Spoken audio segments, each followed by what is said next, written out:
then they go back into isolation, put their shoes on and come out to give their best shot.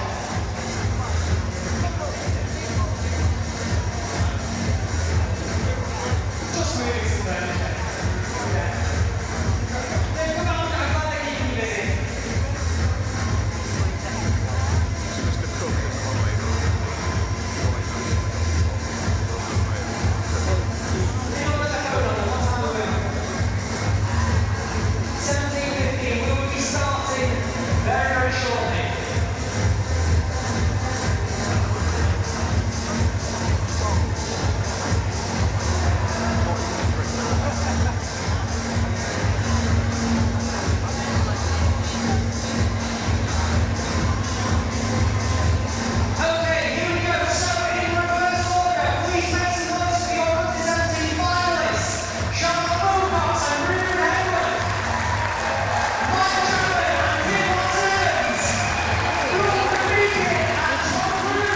Championships for 2025.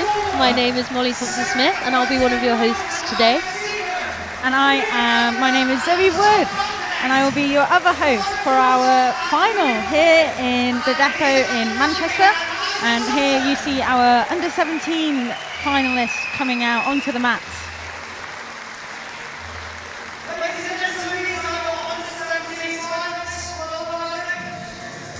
And here we have in front of us, you can see, we have in reverse order, we have got Charlotte Wilcox, Maya Chapman, Brooke McKean, Bella Ryder, Seren Wills, Maya Gallagher, Florence Natal and Isabella Rinaldi.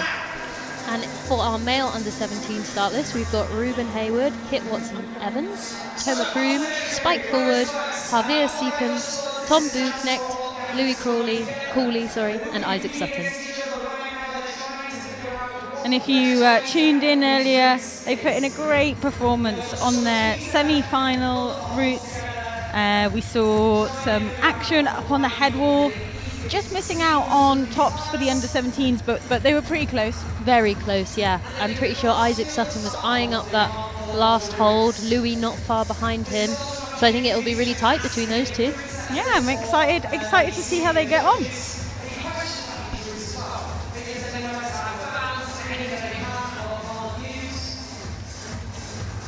Our athletes are currently having their observation period, which lasts 6 minutes. And they have a route setter alongside them, so they can ask any questions regarding kind of like more technical things. So which holds are in, if there's anything out of bounds, anything beyond tape. The rope is through all of the quick draws as well, so the athletes can see which quick draws they require to clip. You can see them route reading there together. You know, many of them have probably been at competitions together before, trained before, so they're used to working together.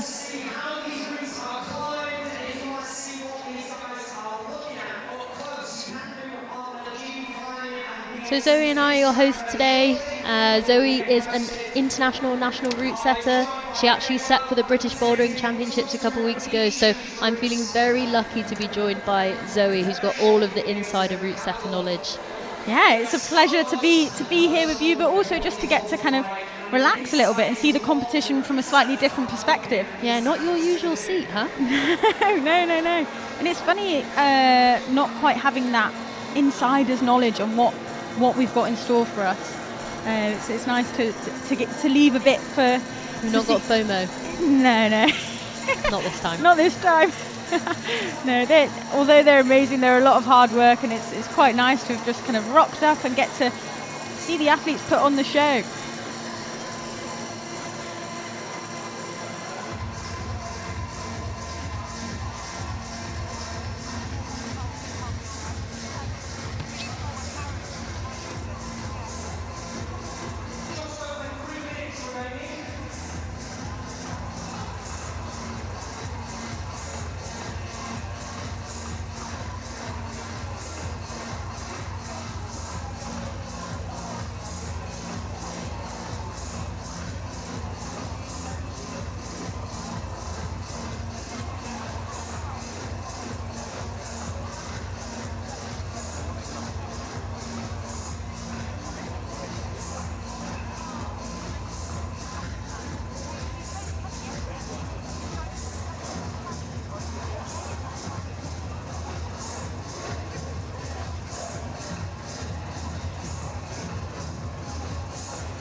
so the athletes have about 1 minute left, and they'll be eking out that time to really try and learn these routes.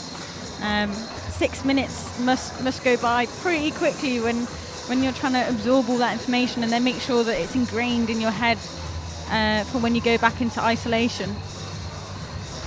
Yeah, for sure. But unlike the semi-final, the gap between observation and the athletes actually climbing is a little bit less. So hopefully they'll be able to remember a lot more of the detail when it's time for them to come out. Yeah, that's very true. And I guess kind of they don't quite know how long they have, so they need to be ready, don't they? Yeah, for sure. Unlike Boulder, where you've got a set like start time, I guess not so much for finals in Boulder actually, but with lead it's kind of just whenever it's your time. Like there's no guarantee as to what time you'll be out on the mats, so you've got to be ready for any time possibly. Yeah, and especially if that route has been over. I know I guess you can get a lot of information by the speed at which the round progresses. Like if everyone's coming back in, or if it's moving quickly, then it's obviously a hard route or has a low crux. So yeah, there's a lot of information to be gained by even just the pace. Trying to not let that mess with your head game. Definitely. But it looks like the starts of our routes here today are quite straightforward, nothing too evil or mean from the route setters. They've been relatively kind. That's the thing as well with the final. The route setters will want, like, this is about the athletes and they want them to be able to shine. And so whilst we want to split and get result and see where people come, we also want to see people doing as much climbing as possible. So we want to get people as high up that wall. Yeah, so as a route setter, when you're going to set a final for a league comp, what are you looking to achieve with your routes? I think, like, ideal scenario is you get the best climber topping the route. Yeah. And then from there, we have a lovely spread down, like kind of like a move or two splitting everyone, but kind of like everyone is getting fairly high up. I think that's where you really get to, like, get the most out of the climb. It's great when you can set loads of different moves and you want to see the athletes on them, and the athletes are here to climb and they want to climb as much as possible. Yeah, for sure. I guess so, like a nice progressive route where you really get to see the fittest, strongest lead climber shine. Yeah, with loads of different types and styles thrown in there as well, and so if you're weak at one style, then unfortunately you get spat off. The other thing obviously also to be careful about is that it's not too easy. It'd be like fairly anticlimactic, and I don't think very fair on the climbers either if we saw lots of tops. So it's pretty hard to get that level right, and it's a real skill that you hone in over like quite a few years of setting competitions to get that level. But that's where having a team with lots of different experience on it really comes into its own, because although maybe you put these holds up in a pair or on your own, the consensus is a team one. And so having all of those different people on the team with different amounts of experiences really allows you to like fine tune and get that level right for the routes. So whilst we've got a minute, let's talk about the route setting team, shall we? You probably know them a lot better than I do. You've worked with pretty much all of them before. There's a few new ones actually. We've got a guest setter from America over. Very exciting. Yeah. We're very lucky. We've started this year running a bit of an exchange program. I think when you can set in other countries, you can learn a bit more about what's going on. And you went to the States last year to set for the US Lead Nationals. Yes. How was that? It was honestly, I was pretty apprehensive. I think it's always a bit scary setting with a completely new team and a new place, but you know what? And for one of the biggest national championships there probably is. Yeah, for sure. But the people were so lovely. They were so welcoming. I felt straight like at home straight away, and it was one of the best setting experiences I reckon I've ever had. It honestly felt like a bit of a setting holiday, so I would recommend it. Anyone out there, if you like route setting, go and set in the States. Amazing. Yeah, well, I'm sure that you learned a lot on that, and they're all just like in climbing. We all have different cultures, and that is reflected in our climbing styles, the way we work. I'm sure that's the same for route setting, and I wonder what influence our American setter has had on this competition. Yeah, for sure. I think the more diverse the setting team is, the more like different things people bring, the better the routes become. So I'm sure having him there will have significantly only made the comp better. I think kind of like obviously there's small differences that maybe we do in different countries and stuff, and if we can share those, then we're only bringing more ideas to the table. Yeah, and that's only a good thing. Exactly. So on the rest of the team, who else Rest have of we the got? team, we've got a pretty stacked team. So our head setter, Max Ayrton, he is also an IFSC setter. He's been setting lead and boulder internationally, which is pretty cool. He's kind of the chief, and he looks after us all, which is great.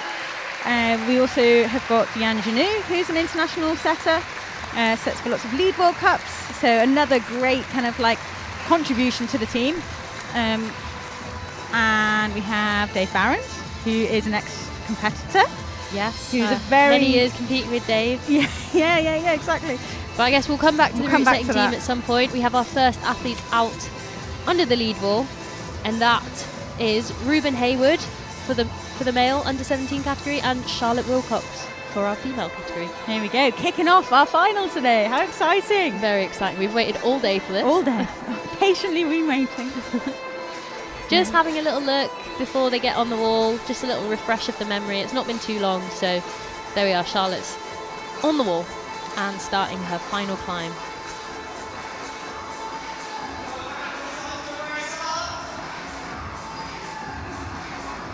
Sam Whitaker there on the decks, getting it pumping, trying to get these climbers as high as possible.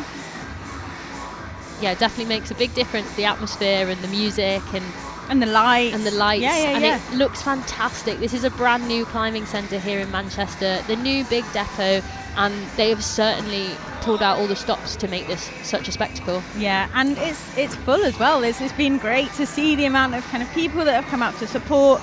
It really adds to the atmosphere, being able to kind of like have a good viewing and hear the crowd behind you. So our climbers making their way up steadily. The routes look, as you said, quite progressive, quite steady so far, which is a nice start to this final. Yeah, we've seen some like fairly conventional climbing so far, which is nice. I think the climbers will appreciate that. They want to just like, you want to start and not feel too unnerved. You want to like just get going, get chugging a bit of a along. flow going. Yeah. And Charlotte's just approached this blue cross. Now, if you haven't seen a blue cross before in a climbing competition, that blue cross symbolises that you must clip the clip that has another blue cross next to it at that point before you can progress any further. You are not allowed to climb past that hold without having clipped. So Charlotte did a great job. She got that clip in, and now she is into this feet first section. Yeah, we had a little bit of insider's knowledge to say that there's a lot of feet first moves to look out for in this finals, which is pretty cool. And Charlotte really making the most of it, which is great. Love it when you can get all 4 points on and have a bit of a shakeout. Oh yeah, it's like a really fun rest as well as a useful one. And Ruben also making his way through that feet first section, and he is right in the middle of the steep section, so this is where all the most physical moves will be on this route. So come on, Ruben. Come on. Oh, and Charlotte just slipping off there. She like held that crimp. I thought she had it, but just let go at the last second. Meanwhile, Ruben is giving it such a good fight. He trains at Oakwood, which is renowned for its good bouldering. So maybe we'll struggle with the pump a little bit here, but he is giving it such a good fight. Oh, and he makes a great move to that blocked crimp. That is a really cheeky thing from the route setters to block a crimp. It's hard enough as is, but why not make it even a little bit harder? It really forces you to kind of like go to it in a controlled manner. Which of course when you're pumped is quite difficult. But well done, Ruben, for sticking that move to the block crimp and just kind of not quite having enough beans or gas left in the tank to do quite a physical jumpy campus move out to that shoulder. Yeah, for sure. That looked like you kind of left no room for being tired. You needed to be super engaged in that shoulder. But yeah, great first effort from our first athletes out on the wall.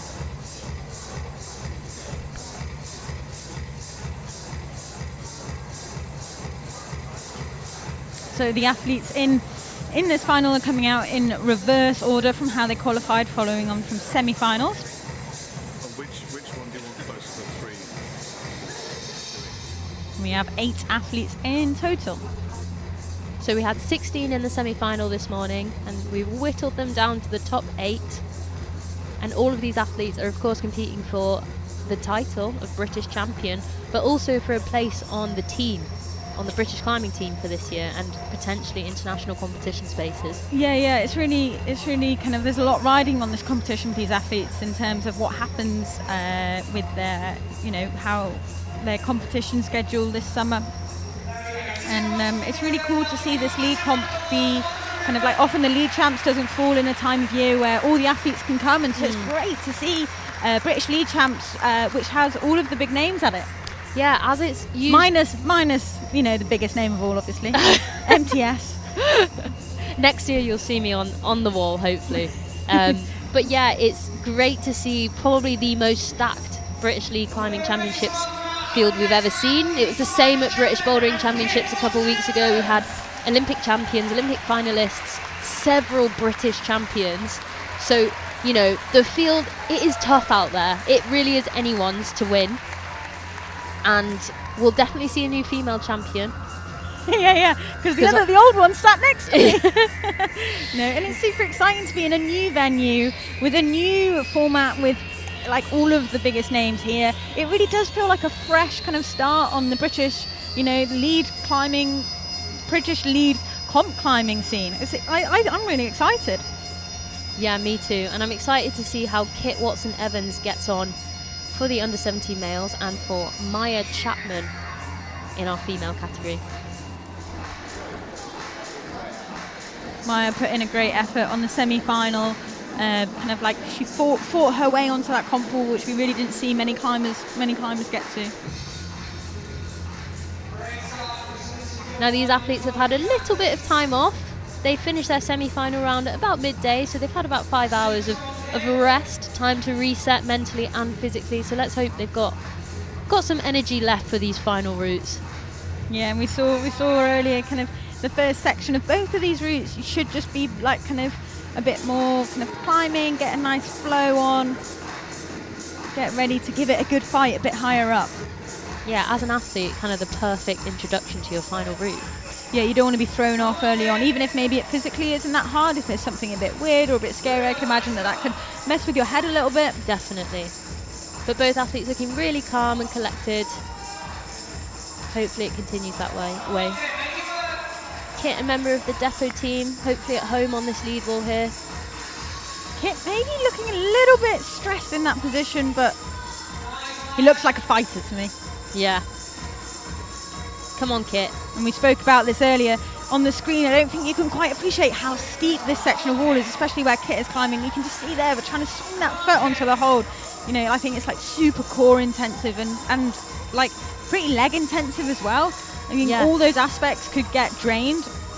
We climbed on this wall a couple of weeks ago and both of us were quite surprised at how steep it actually was. Even like swinging around on Jug's felt nails to me. Yeah. Maya into that feet first section and just having a chill out, but we just lose Kit there. I think his foot popped, but it looked like maybe he'd used up quite a lot of energy in that section before, which is probably what the route setters wanted. Yeah. Maya on the drop down section. I love that. I love that they've incorporated a bit of down climbing into the route. I think that's cool, and I think it's great to have a venue where you can really make the most of the wall by weaving the routes around. I think it gives you space to create more kind of like slightly different like moves that you'd be used to on a lead route. Yeah, definitely. This route wonders. There's a lot of holds and volumes on it, but Maya is doing a fantastic job, and she's just over halfway up, so making really good moves and looking really comfortable actually. Yeah, she is, and she's moving with a lovely pace. I think that's always a good sign for how the climber is finding the route. And she's like only a one hold away from a bit of an angle change here, and we'll probably see the styles start to switch up a little bit as well. Come on. Oh, she just slipped off there going to that crimp. Great effort from Maya. The route setters have intentionally blocked a lot of these little, I think they were lapis rails. So you've really got to take your time and find the good bit, which of course when you're pumped or, fighting is obviously very difficult. Yeah, or I mean, maybe even like, you could have a slight moment where you read it wrong, you think the hold's better or not. Like, it really does reward the smart climbers as well as the strong ones, and I think that's such an important aspect of comp climbing that people maybe underestimate. Your understanding of movement and even your knowledge of kind of like the holds Definitely. And I wonder how many of the athletes use binoculars in their observation time, because as we discussed this morning, binoculars are a great way to gain more information about the top of the route, which without them, a lot harder to see from the ground, obviously. Yeah, we definitely, I saw a pair earlier floating around, and even though this wall isn't that big, I think, especially when things are tucked around volumes or like screws. And it's dark. Yeah, for and sure. that, I guess, that kind of blocked detail is something that you really would love to know about before you get there. Insider's knowledge. Just see Maya here. Yeah, she hit the hold, but there was obviously not quite enough purchase on it to keep her on. But I hope she's really happy with her performance, because I think she put in a great effort. She got super high up, and even, you're in the final. Enjoy it. Yeah, definitely. All of these athletes tonight should be so proud of themselves for even making it to this stage. What an achievement. British Championship finals. Like, not many people can say that they've competed in that space.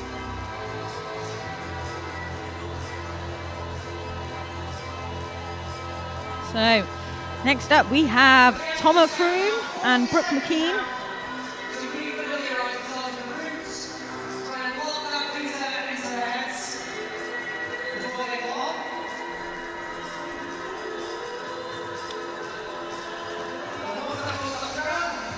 They're just taking their time there to get nice and composed, ready on the route.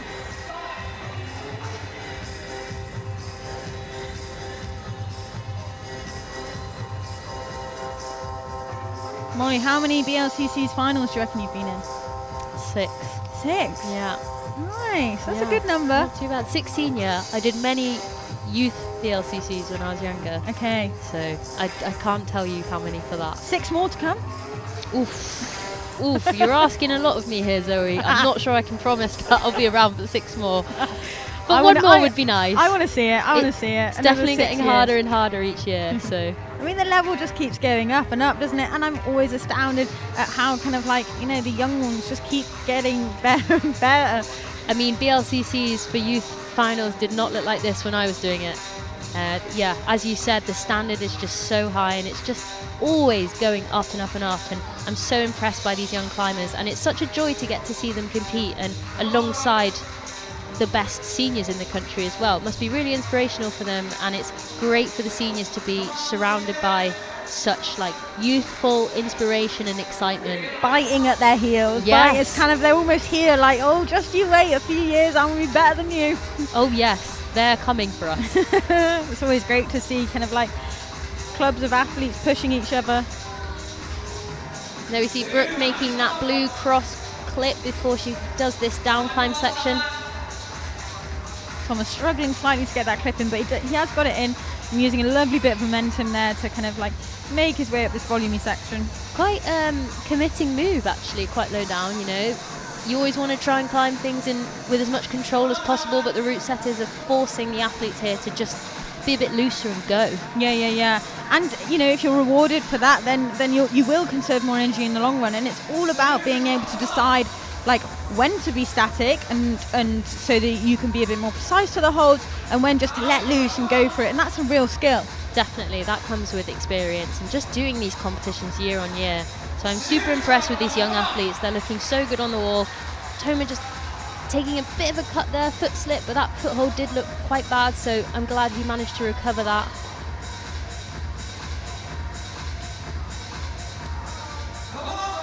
Brooke has just been steadily making her way up and just misses out on that hold over the angle change, and we lose Toma as well. Just short of the high point there.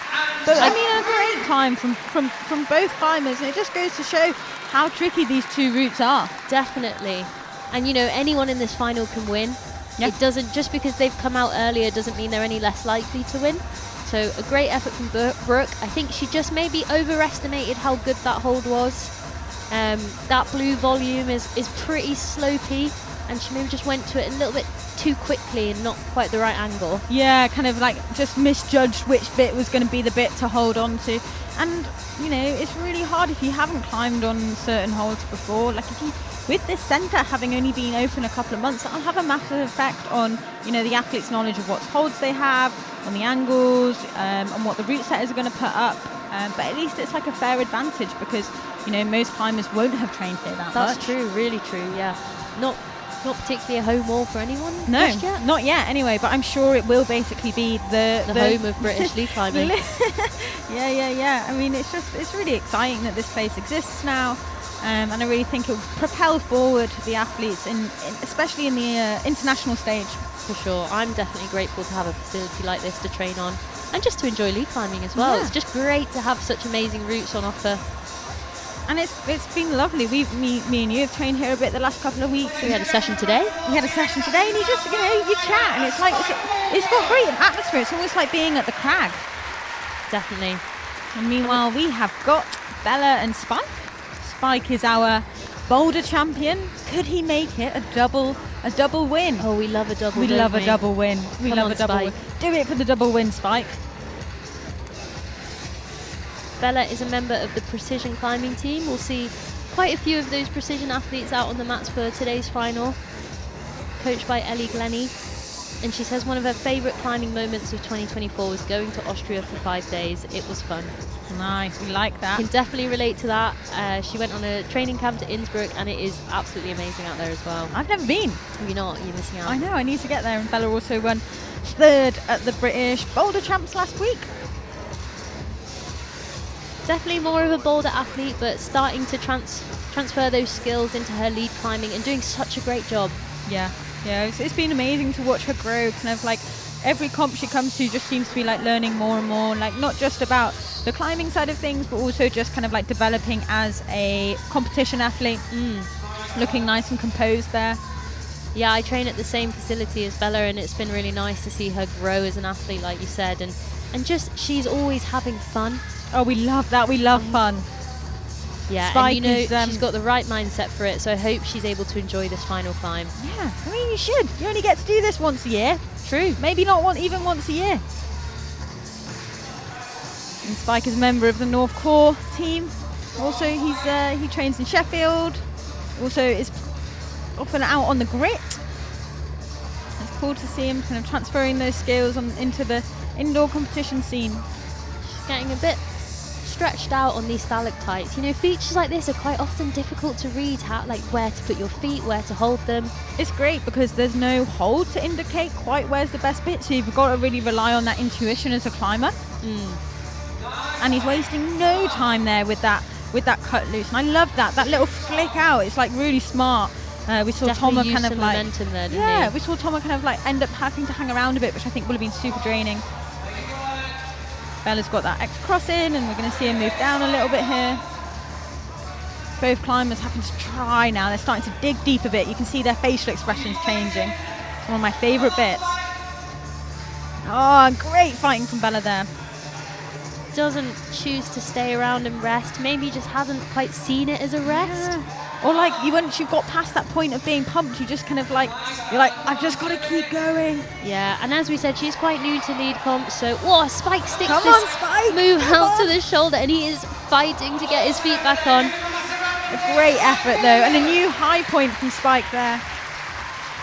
Yeah, fantastic fight. Meanwhile, Bella is still on the wall. She's cruising up. Come on. Which is incredible considering she didn't make the most of that rest. No, she is just all guns blazing. She's going for that top. She's going for glory. Come on. Come on, Bella. Oh, really good decision to kind of bump her way up that hold rather than, you know, she can't really tell what it's like from beneath it. So she played it safe. She was smart. Yeah, and she worked her way up it slowly. And she sticks that lock off. Oh, come on. Come new on, high Bella. point. I think you need to be like almost like a bit more secure on this section. She just loses it on the bumping work for a while, and then it didn't. Maybe she just ran out of juice a little bit there. But well done, Bella. That was a great performance. Spike, meanwhile, is tied us not too well and can't get it. Just abandoned his harness. I don't want that anymore. Well, the Roots are doing a great job of being progressive, like you said. We've seen tiny splits, and so far so good. Route setters are doing a great job. Well done, route setters.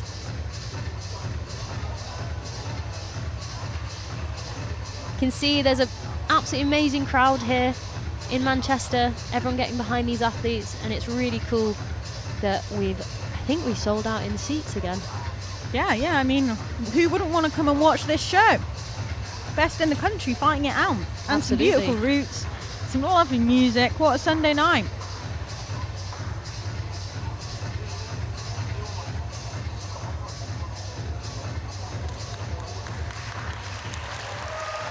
We're just welcoming our next athletes out. And we are halfway through. We have Saren Wills coming up, and we have Javier. Javier is a Catalyst athlete. And he says one of his favourite climbing moments from 2024 was going to France with Tom and Sam. He also says apparently he's got too many results from 2024. That were good.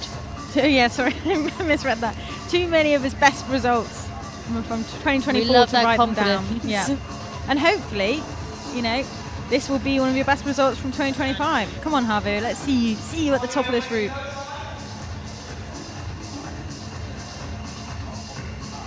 Sarah, a member of the GB Youth Climbing team. She's competed for GB at the Youth World Championships in China, where she finished 23rd. So she's got some experience. Go on, Sarah, that's a great result.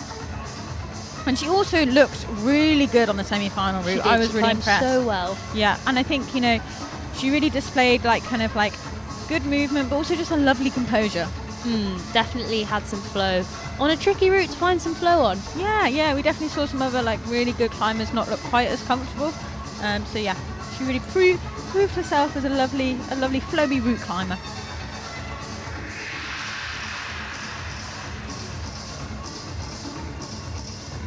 Javier also just looking a little bit confused at this stalactite section. He's got a really Struggling to find his get feet. his feet up there. He's like, hopefully that doesn't kind of like cost him too much energy. I guess that's kind of like something the route setters put quite low down just to make you feel a bit nervous and put you on edge a little bit. Yeah, it's like not too hard, but it's really forcing you to be decisive and maybe feels like a little bit unfamiliar for route climbing. It's not quite your usual kind of like hold on a wall and left, right, left, right.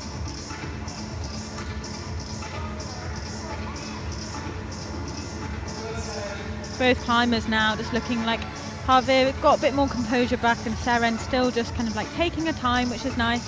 Sometimes it's actually quite nice to have a bit of a wobble near the start of the route. It kind of, once you get through it, you take a breath and you chill out a little bit, and then you're able to kind of flow a little bit more afterwards. Kicks you into gear a bit. Yeah, you're like, okay, it's all good now. So Yeah, hopefully yeah. Javier is And going to maybe, enjoy like- this section. I think he will. Maybe underestimated the route being that tricky, that low down slightly. But yeah, he's making light work of that no feet section, and he's kind of like, it looks pretty at home just hanging on his arms. Oh, and that was a really good way to do that move from Javier. He didn't stand on the pretty bad foot. Instead, he opted to keep the really big heel and just went from good hold to good hold. He looks really at home, kind of like using those heels as much as possible, which is, yeah, like play to your strengths. Definitely. Oh, and static into that slot, looking really chill, and actually taking a little bit of a rest and a chalk before this hard move, which hopefully means he's feeling quite good. And he's stuck it, and he's making good progress. He's up in the donut, and this is our new high point here in the for the under 70s male category. He just falls off, but he should be really happy with himself. Yeah, it looked like a tricky move. That left purple handhold is pretty slopey, and sometimes when you go from like one group of holds to another, like having lots of crimps and then into a sloper, it's a bit of a weird kind of adjustment to make. But yeah, Javier doing really well and getting one move further than Spike. We're doing perfect progress at the moment. Yeah, go on, route setters. Meanwhile, Saren is still fighting her way up this wall. She is just about to enter the slightly more static section on the volumes. Also did a great job of bumping her way up that blue volume, and now can take a bit of a moment. It's quite nice when you get to the head wall and the angle changes and you've got slightly more weight through your feet. Again here, this section has no holds, it's mainly on volumes, and I reckon it's probably quite a lot harder to read. Definitely looks like she just kind of got a bit distracted and maybe didn't quite see the right way, so wasted a bit of energy going right, but actually needed to go left, and by the time she'd figured it out, is Yeah, she looked a little bit tired in that right shoulder, but still she climbed so wonderfully up till there.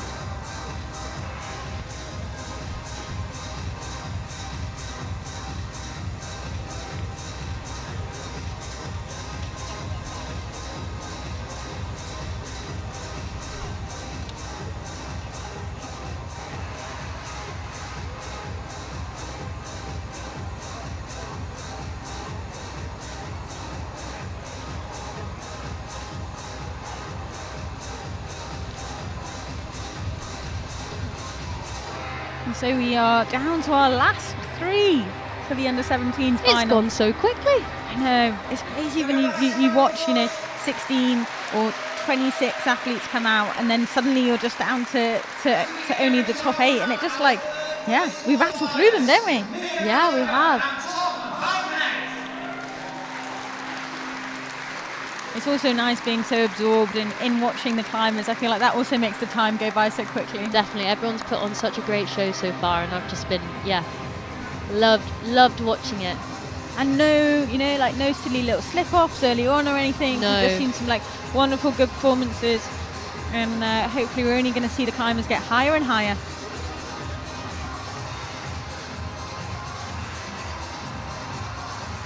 With our next 2 athletes out on the wall, we've got Mia Gallagher and Tom Boeknecht.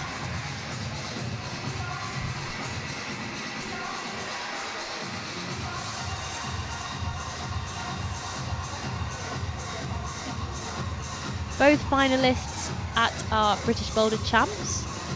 So both very at home on the boulder wall, but clearly very competent lead climbers as well. And I think that is just the next generation of climbing. They're good at it all. They are good at it all. They really are. Yeah. And they're only going to get better, that's the thing. It's like that, they only get better younger and younger now. And it's just inspiring. Tom has been competing internationally at the European Cups. He's made a European Cup final in 2024 and the Youth World semi-finals. So he should be used to kind of like competing in this format and maybe with a bit of pressure. So definitely, let's but see how he also gets on. Probably has quite high expectations of himself though. Yeah, and like dealing with that extra bit of pressure of knowing that maybe he's capable of it must be tricky, and also just knowing how much rides on this event as being not just the British lead champs but also a selection event. But still, both climbers looking lovely and composed, which is what we like Tom to see. climbed through that stalactite section really well. Didn't look to be problematic in the slightest, really. No, exactly. Might as well have been, good holds on there. Yeah, and maybe that just comes down to the extra experience he has over the other athletes on lead routes in particular. You don't really get to climb on these kinds of routes in a commercial gym that much, so having competed at World Youth Championships and European Cup finals, and especially on finals routes, because there is a huge difference between qualification routes, semi-final routes and final routes. You get the crazy stalactites in finals, you get the weird, maybe it's not so physically difficult, but just uncomfortable and strange moves and holds. So maybe Tom is, just a little bit more experienced than some of the other athletes here.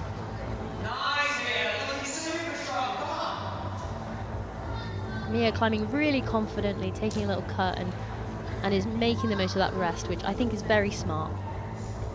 And Tom also just resting. He's looking really chill on that section where actually a few of the other athletes didn't quite look as comfortable. Yeah, he's kept quite a consistent pace, I'd say. Like, not really stopping too much, but not rushing. And he's just been resting his way up so far. And he makes that cut. And he's going to get the clip as well, yeah, which go on, Tom. I think is a good idea. Oh, but it's costing him a little bit. Can he bring it back? It's maybe a little bit tangled as well. Come on, Tom. Yeah, although it looks like he's matched this hold, so he might actually be able to skip out this purple sloper. No, he sticks to the... That is some good crimp strength. Look, he's able to just go up and down, no bother. Yeah, and he's going to skip it. You called it. Well done. Yeah, this is where you can see he's clearly a little bit fitter than the other competitors, because he's got that space to try things out, come back down and think, maybe no, not that way for me. And he has reached our new high point. He has, and he is out of the steep, which I'm sure he's very relieved about. Although those crimps look real tiny in real life. Yeah, there's a lot of shiny coming up for Tom. And you can see there's something in that big donut next to him. That is actually a little rubber duck, for those of you wondering. Tom is starting to power scream. He's really having to fight, but the head wall is the perfect place for a fight, and Mia is also fighting. We've got double high points going on here. It's so exciting. And Mia just coming off there against that top rail, but she should be super happy with that. Meanwhile, Tom is fighting. And that right hand that he's on, the thumb of that is completely no textured, so he is not getting much out of that thumb, but he is having a really good fight. Come on, Tom. Come on, Tom. Come on. Oh, I thought he was going to have it then. And he is happy with that. There's nothing better than watching a climber come out, fight real hard and then look proud of themselves. Yeah, he gave it his all, and yeah, it was an amazing fight. I think, you know, that last hold he threw to, maybe if it had not been blocked or been slightly better, he might have had enough to get it, but it looked like he left it all out there, which is exactly how you want your final round to go. Yeah, and even if you're physically capable of doing the moves by that point, it's just like the move on move aspect of these routes. They don't give you like much chance to rest, and if it is, it will feel uncomfortable and it'll only be a little bit. So these climbers will be getting super pumped by the time they get up to that head wall. Yeah, and for the male route, it looks like as soon as you it looks like there's just no rest really. Like it is just keep going, keep kind of finding the right positions through that stacked volume section. And the same with the female route. Once you get past that blue volume on the head wall, it is just lock and go between all of these rails. So Mia did a fantastic job. She got all kind of twisted up to get the clips in, but looked like she gave it everything she had as well.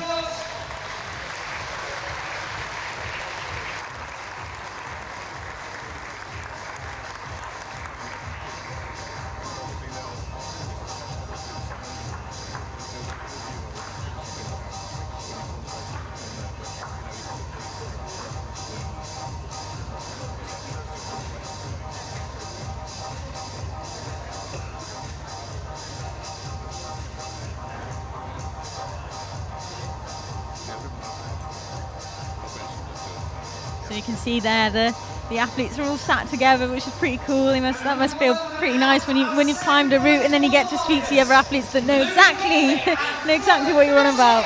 Yeah, you've done all the hard work at that point, and you get to either nervously wait or just enjoy watching your friends, teammates, and rivals compete. Yeah, exactly. And know that hopefully you've done all you can out on that wall. And so we have our next two climbers. We have our Flo Natal in the females and Louis Calling. Louis put in a great fight on that semi-final route. I remember watching him right up on the head wall. He was looking so casual as well. That's the thing. It's when people get really high and they're still looking composed. He's got really smooth climbing style, like looks classically lead climbing, I would say. Yeah. And always makes things look maybe a little bit easier than they are, but don't be fooled. These routes are really hard. Very difficult.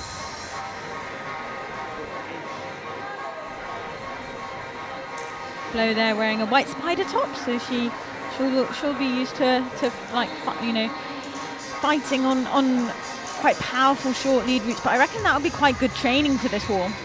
Yeah, for sure. It really does pack a punch, but it's not the shortest wall. Like there is quite a lot of length to this wall, which is really cool to finally see, like a centre in the UK that's got the angles and the length and the space to wander. These lines aren't constricted by, you know, like any other like weird change of angles or how thin they need to be. So it's great to kind of, you really get to be super creative with what moves you put on. You get to see this lovely little down climb on the under 17s here.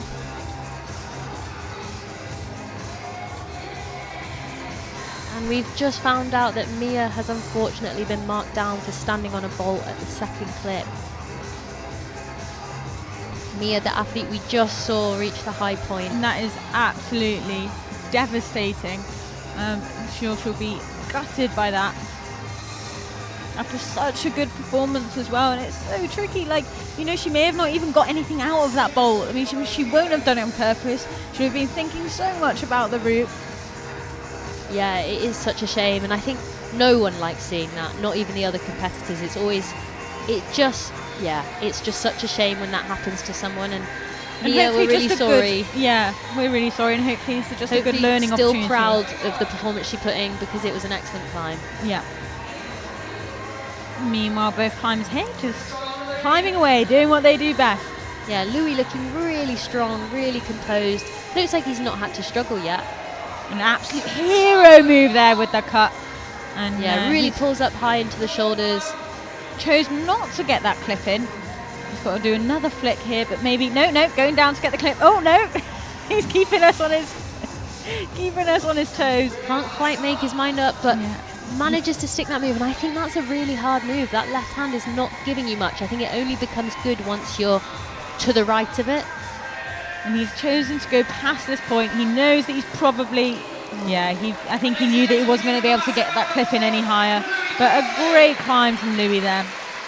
Meanwhile, I think he'll be disappointed, but you know, that's just how it goes sometimes. Yeah, sometimes it doesn't go your way. But we have Flo just quietly getting on with it.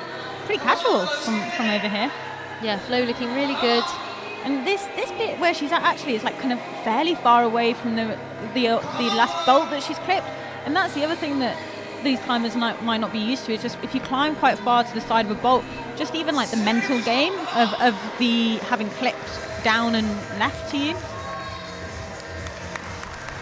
Although I'm sure they are also entering into that kind of like super focused zone where, you know, falling doesn't even come into the equation of it. Flo looking like she's struggling a little bit, just desperately grabbing on, and oh, she hit the volume and she did stick, but just kind of like maybe just like a little bit gassed. She looked a little bit tired. It looked like it just came on all of a sudden, like she was looking really good and composed, and then maybe just the pump hit her, and that just might be fatigue, general fatigue of the weekend, because it has been a huge weekend for these athletes. They've not just climbed today, but they climbed 2 routes yesterday. They climbed a semi-final today, which is arguably the hardest round of climbing. Yeah, and even just the mental toll of, like, you know, needing to perform round after round. And also, like, the way that these routes, they're so progressive that, like, you can feel comfortable and then suddenly they level up and becoming a little bit more difficult, and that's it. You know, you can climb at a certain level, but as soon as it ramps up, suddenly it does chuck people off. And yeah, we are gearing up for our last climbers in the under 17 final. I can't believe that's the final. I feel like we've only just sat down. Me too. And here we're seeing a little replay of Flo. You can tell she's just getting a little bit panicked as she gets. And she didn't do the bump. I think the bump might have been the little secret especially there. when you're feeling a bit pumped, and you know, when the lactic is hitting you, trying to control moves as much as possible. You don't want to be taking all of your weight on your hands. And the pump does stop your brain from working as well. That's true. Maybe slightly like rushed and hurried decision making there, but we've all been there. We've all been hit by the lactic, so a great fight from Flo. Indeed, indeed. And we have our final climbers, which is crazy. And we have Isaac and Iggy. Both looked super good in the semi-finals. And they've like both got quite a good chunk higher than the other competitors. Yeah, Iggy had an unfortunate foot slip right at the top of the wall, but looked like she could have kept going. I think both competitors look like fairly close to getting to the top. You never know, we might see a couple of tops coming right up. If the athletes wouldn't mind. Yeah, if you could just, you know, show us what happens at the top, that'd be great.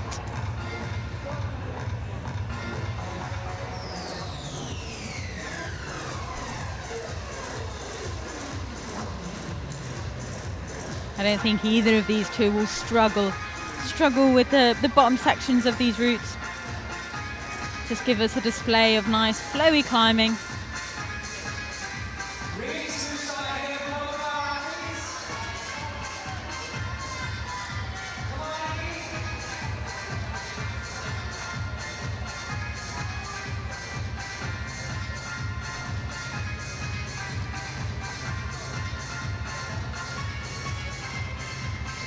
Isaac got first in the JBLCCs in 2024, so can he make it a first in 2025?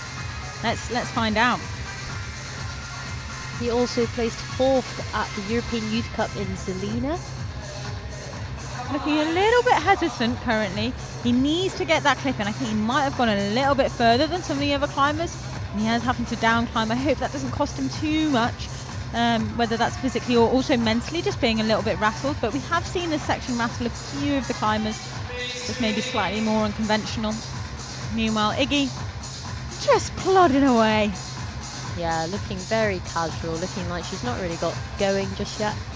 Yeah, exactly. She's just kind of like, come on, this is meant to be hard. This is meant to be a final. Why am I not trying yet? Swinging around. Oh, that's cool. That's good beta. She's found a knee bar. We haven't seen that yet. That's incredible. And it always amazes me. Iggy always climbs with her hair down, and I'm amazed that she can still, like, she can see at all times.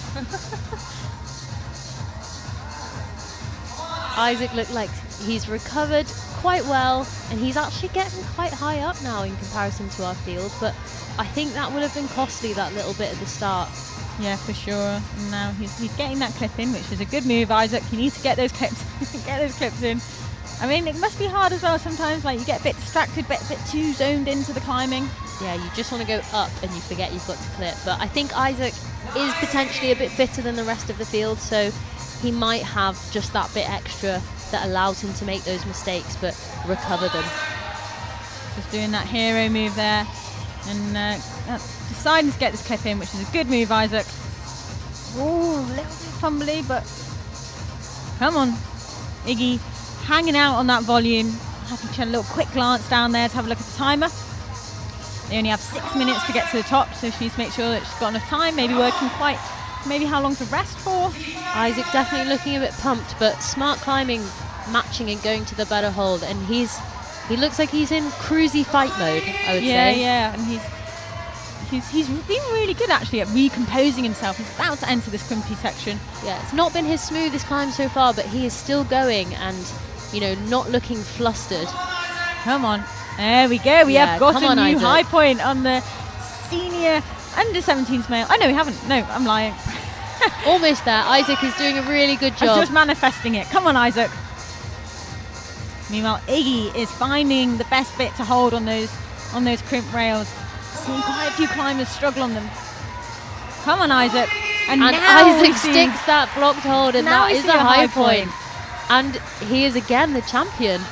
Congratulations, Isaac. Come And on, will we Isaac, get let's see a top. Come on, Isaac. So it's like a bit of a jump. Come on, Isaac. Get it.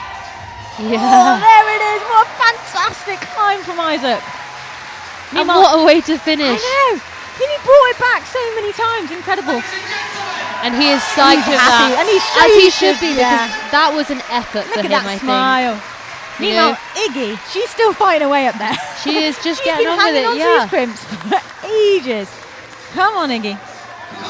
Let's see a double top here. Oh, she just falls off, but she did get a high point, and we have our second first place.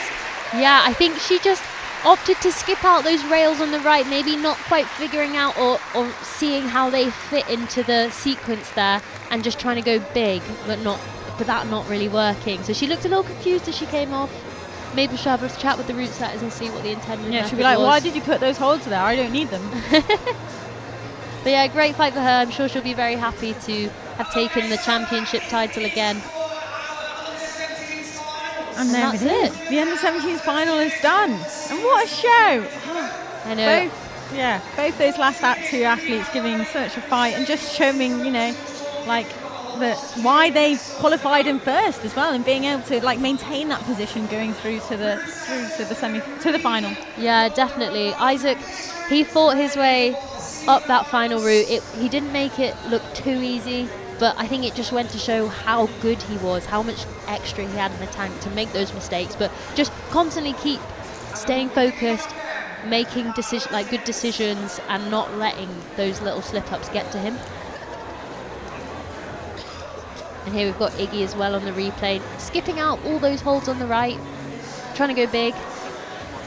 I'm sure she'll be annoyed with herself, but only hopefully momentarily, as she realises she is our new crowning glory of the 2025 British League Championships. Yeah, hopefully she can be proud with herself. She won every single round of this competition, so it was a very clear, convincing win, and that's the best way to do it, really, isn't it? Just come out here and really show us, like, I am the best. That's what you did last year, 2024. Oh, we're about to see your title go. I know. How do we It's feel? time. It's time. Time to hand it over. For those of you that don't Very know, short-lived. for those of you that don't know, Molly won the title in 2024 back in September, which was only a few months ago.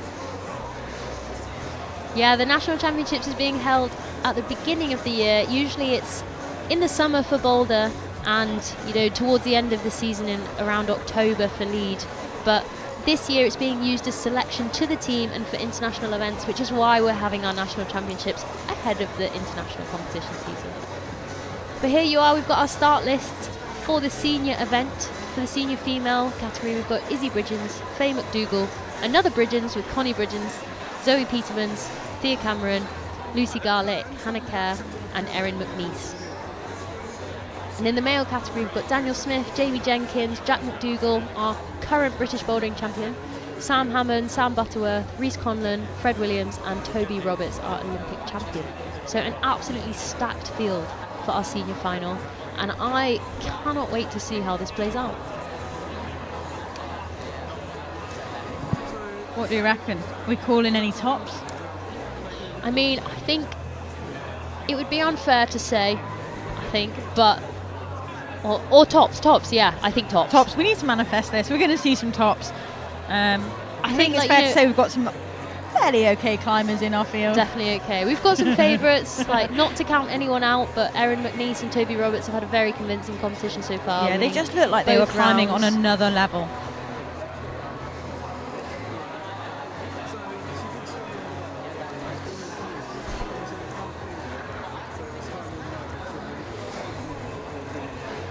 But we've got a 15-minute break now until the finals for the senior start, so tune back in at 6:30 and we'll see you then.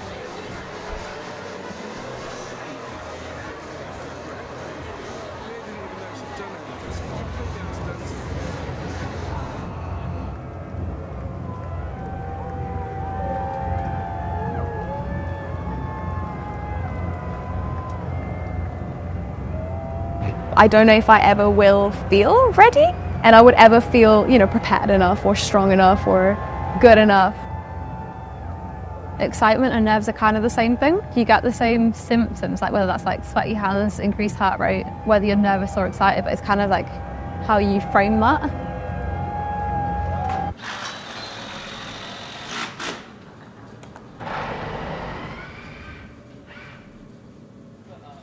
My name is Deepika Hopkins.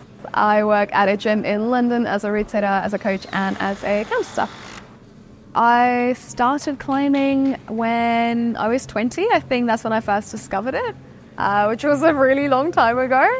And then, yeah, it sort of dabbled a little bit, but then, yeah, like properly got into it in 2018.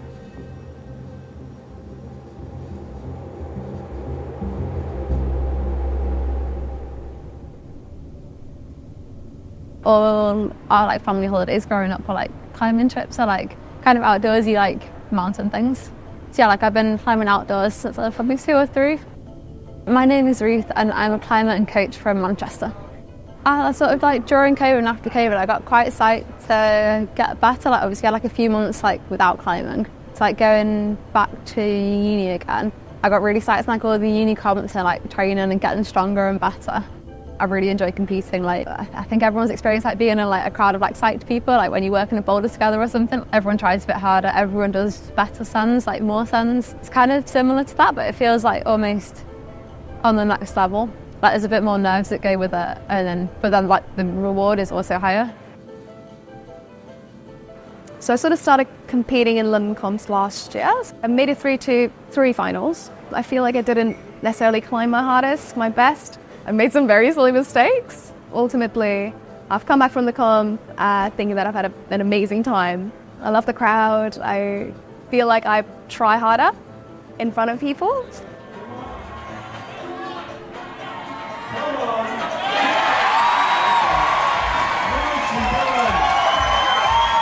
So now it's BBCs, which is a bit ridiculous. The British Bouldering Champs is kind of the biggest competition of the year.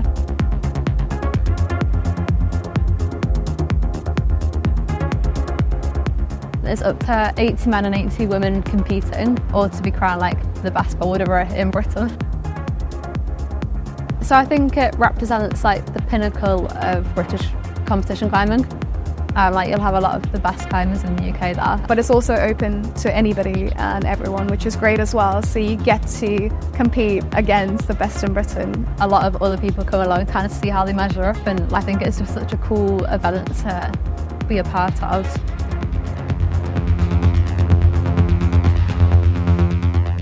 I've entered the British Bouldering Championships twice now, so I entered in 2021 and 2022. Last year I trained a bit harder for it. I managed to come in 25th, so that was a pretty big improvement from the year before.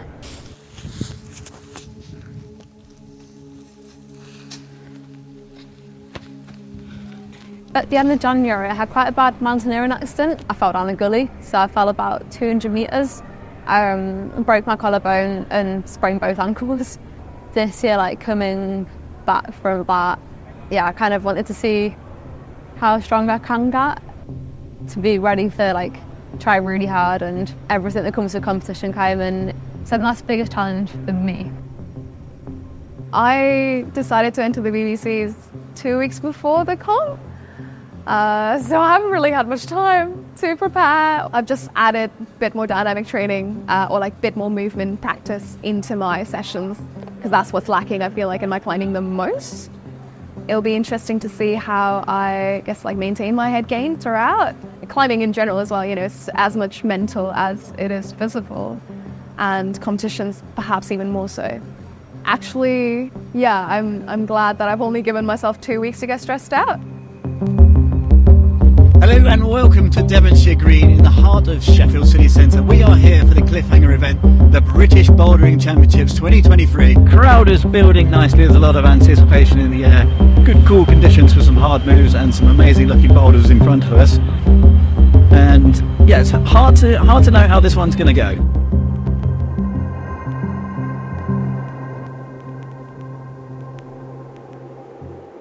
The waiting element is always the hardest one for me. So it was a little bit more nerve-wracking. Like, there are a lot of people that like Krisha is really good. I think Louis Parkinson was in there at the same time as me. I didn't quite expect everyone else to be, you know, very much in that comp mindset. I could tell I was nervous. Like my hands were a little bit sweaty. You're in the warm-up zone from where you can hear bits and pieces. Then I got called to go out on the stage. As you wait to go out on the mats, you sat basically just behind the wall. And like you kind of have to sit in like a tunnel behind the stage for like 5 minutes before you go out, which feels like the longest 5 minutes of my life. And you can hear everyone and you can hear the timer going and hear your name being announced, and you have to like start walking out and then out onto the boulders.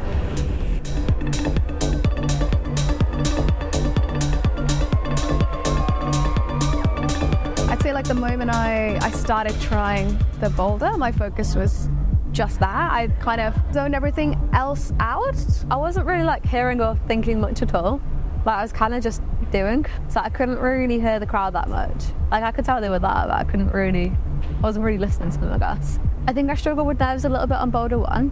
Like it was really tacky and stabby, and like I'd usually love that, but like I wasn't finding the right balance of just standing on my feet, and I was trying to pull really hard with my arms because like I was, you know, all warm and excited and ready to go. Getting the double catch dyno on boulder 2, being able to catch that move, that was a very, very cool moment. So I remember that moment. I think I will always remember that moment. I fell off the next move after, but yeah, I remember that moment. That was great. But I was pretty excited about boulder 3. There was a really bad slopey hold that like I didn't think I could hold before. But yeah, like I managed to hold that really bad slopey hold, so that was really exciting.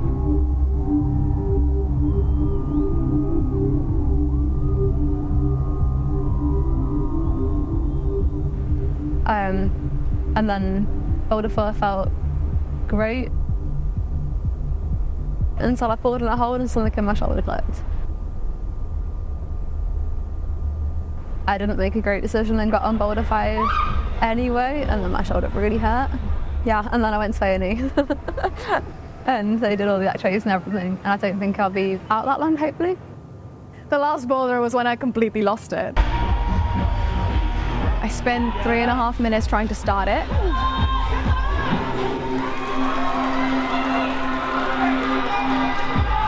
Eventually, when I did manage to get on, got the zone fine, but you had to go up this chimney, which was so much fun, but very hard to do when you don't have enough time. So I was like trying to shuffle up as fast as I could.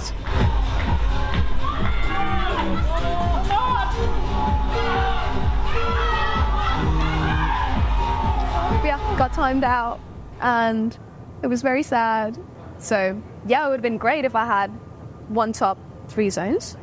But instead I came away with a ridiculous amount of fun on boulder 5 and all the emotions, the emotional roller coaster I went through. And I gave the crowd something to cheer for. I was there for the entertainment value. So you're welcome, actually. Yeah, I mean, I guess like I did come seconds last, which is, you know, is seconds last. And also it's seconds last out of like the best climbers in the country. It's like, I think coming last or seconds last in that field is not a comment on me as a climber, it's a comment on how strong everyone else is. So definitely like a bit gutted to have not even have come close to making semis. I got 3 zones, no tops, and I was third from last. So I think I was 35, but I managed to get, which I was very happy with, I got 2 dynamic moves. And considering that, I kept on saying like that was like my biggest weakness going into the competition, and that was the one thing I was extremely worried about. Like pretty happy that I managed to, yeah, get those 2. I think I was climbing the strongest I've ever climbed before the comp. There's some moves I wouldn't have been able to do last year, and I think that's worth it in itself. I've learned to like trust the process a lot more, I think. I will get back there. I'm just gonna need a few weeks of like rehabbing and recovering and then like gradually building it back up. BBCs gave me like an opportunity to try really hard. If you try really hard a lot of the time, you probably are gonna get injured at some point. We all sign that waiver when we like go to the climbing centre that you might hurt yourself. But yeah, I don't think any of that was like wasted time, because like, yeah, I got better, I learned a lot, like I've progressed like, as a climber and a coach. I think we do tend to, yeah, just write ourselves off before even taking part when you don't feel like you're going to be in the top 10% of applicants or top 10% of competitors. Maybe you feel like you don't belong there. You don't have to necessarily do something just because you're good at it or that you want a specific result. You can just do it to enjoy it. Like it's possible for like something to be really intimidating and really cool at the same time, which I think is a big con. There are lots of really good climbers competing, but there's also all these reasons why it's really cool and you can have a really good time competing. Getting to climb these really cool boulders on the biggest comp stage in the UK, I just love the comp atmosphere. I feel like climbing is it's such an incredible sport. It's such a great thing that we can be a part of, where everyone is so supportive. I think that's quite rare in like competitive sport. I think we're so lucky to have like a community that like supports each other even in competitions. Hopefully next year will be better. We'll see. Next year. Yeah, I had such a good time. Oh, I'm really excited for next year. But yeah, like I'm excited to rehab my shoulder, like get stronger again. I just kind of want to see like how strong I can get and like hopefully be able to show a little bit more of what I've got next year. If anything, it's gotten me quite excited to go back and try again and to experience it all again. Just went by too fast. The weekend was out like that, and you've got 25 minutes on the blocks and that's it. So I'm excited to go back and have those 25 minutes again and make the most of that again.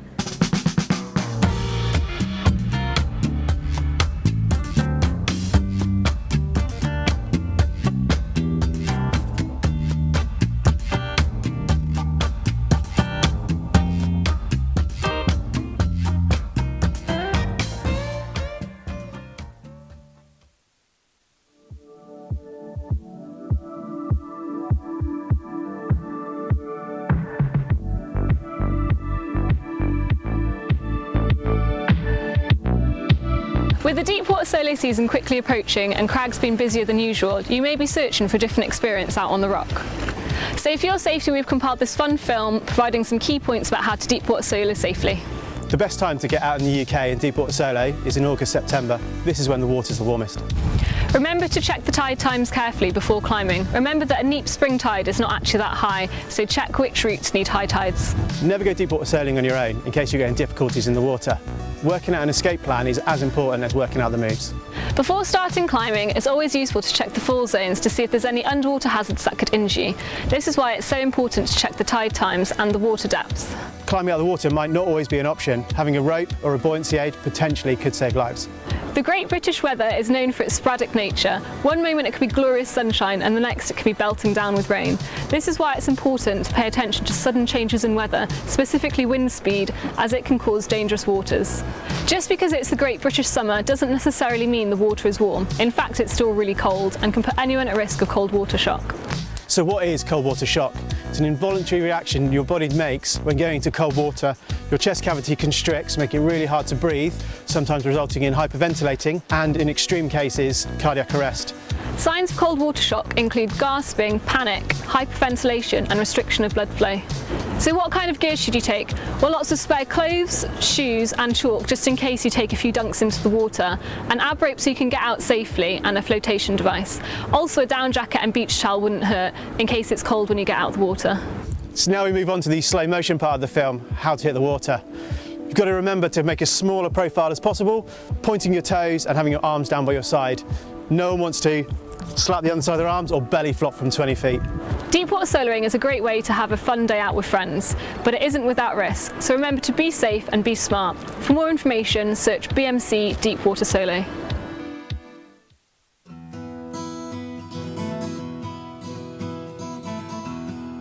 Although it's warming up and not technically the season, that won't stop many of you from heading out into the Peak District to experience God's own rock, the Gritstone. We're here at the Roaches for the next feature in our Respect the Rock campaign to give you all the knowledge. So sit tight, here's the download. Firstly, it's worth saying that the Gritstone, or grit, is a truly unique rock type, unlike anything else in the world. It's a hard, coarse-grained rock, and this rough surface provides outstanding friction, allowing you to stand on or grip the very smallest of features. The best time for the grit is over the winter months, when cooler temperatures can maximise friction. It goes without saying, like with all rock types, avoid when wet. Wet grit is weak grit. Give it plenty of time to dry out to avoid causing damage. So let's get this over with. Please, please, please use the designated parking spaces. If they're busy, you've got to move on and try another crag. Parking is one of the biggest bugbears for landowners in the area. Please be respectful and do your bit to help protect the delicate access agreements. Bouldering is booming. This increased footfall is having an effect on the rock and surrounding area. Please ensure to use a bouldering pad to minimise ground erosion and protect your fall. Also, please ensure you stick to the footpaths and avoid going out into the open moorland. There is some really delicate wildlife that needs protecting. In advance of your trip, make sure there aren't any restrictions by checking Natural England's open access website or the BMC's regional access database. Dogs in particular are allowed in the spring and early summer, but they need to be on a lead to avoid disturbing nesting ground birds and lambing. Due to the high friction of the rock, you can use minimal chalk, and when it comes to brushing, please do it gently and with a soft brush. Please avoid using tick marks. Not only are they unsightly, but they can really ruin the experience for the next climber. Working on your route reading, memory and observational skills will also pay dividends in the long run. There are loads of ways to minimise risk and land safely. Before you set off, make sure you read the route and place your pads in the optimal location for where you think you might fall. When using multiple pads, again, think about the places you might fall and avoid placing the gaps directly under fall zones as you may fall through. Finally, if you haven't been outside bouldering before, make sure you increase your height gradually and start on small boulders. You want complete peace of mind in your ability to land safely. We always recommend going out climbing with a partner, and having a spotter massively reduces your chances of injury. They can move pads into optimal locations, stack them for higher up, and ensure you land in the middle of the pad should you fall off. With all that adrenaline and nervous energy, you might feel the need for facilities to come on. If it does, make sure you use the designated toilets, but if an emergency strikes, be respectful, find a quiet place without disturbing anything, and take it home with you. Dog poo bags work a treat and take up no space in your bag. Chipping and the use of any kind of resin is strictly prohibited. It's never been a thing and is completely unacceptable anywhere you go. Barbecues, fires and stoves risk starting wildfires and are strictly prohibited. Please refrain from using any kind of open flame. Stick to the crag snacks and wait until you get home for that fresh cup of tea or 3-course meal. The BMC has been doing some great work through their Hills to Ocean campaign. When you're all packed up and ready to leave, make sure you take your rubbish with you and pick up anything else you see on the way out. So those are our key points for bouldering here in the Peak District. For any further information on how to access the crag itself, please head over to the BMC website or the Regional Access database, and thank you for watching.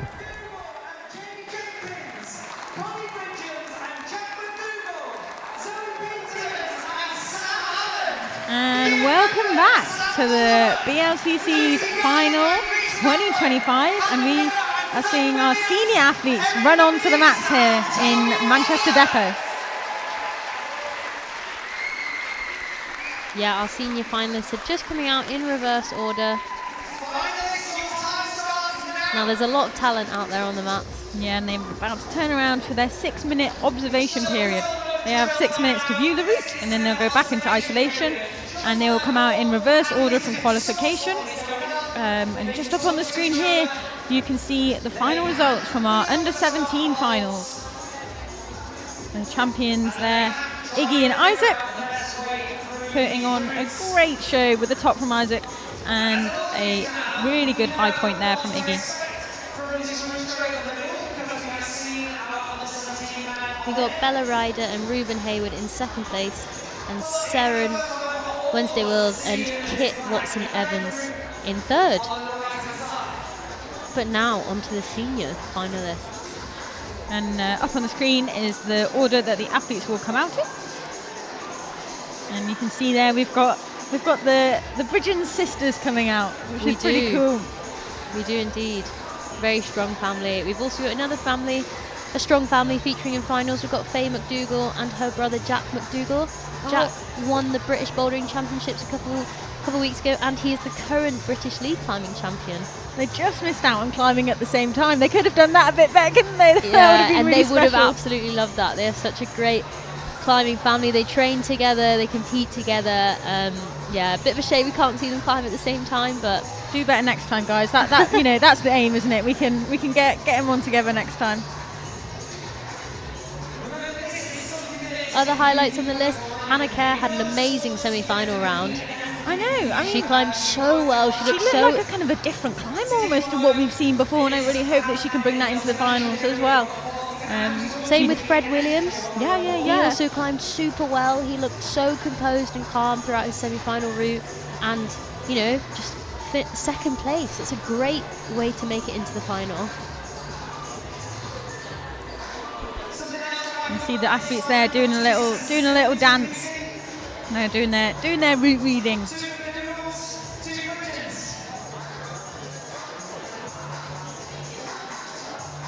You see them there working together potentially to unlock the sequences, and they aren't always super clear from the floor.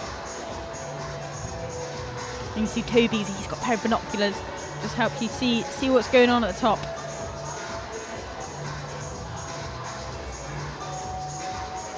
We've also got some gloves and hats going on. It can be pretty cold in the centre, which is great for climbing, but when you're staying still for a while in isolation, there's a bit more hanging around time. Really important to try and keep the body warmth up. It can be easy to numb out, especially if you're on a route.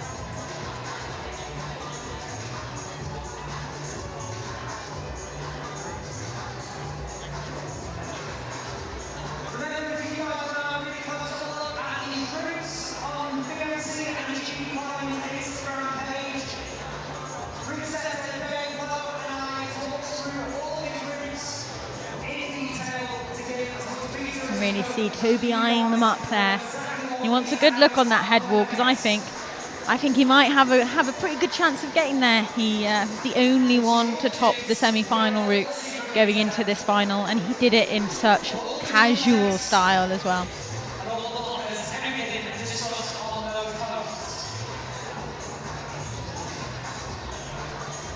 Now the senior women will be sharing the same route as the under-17 males.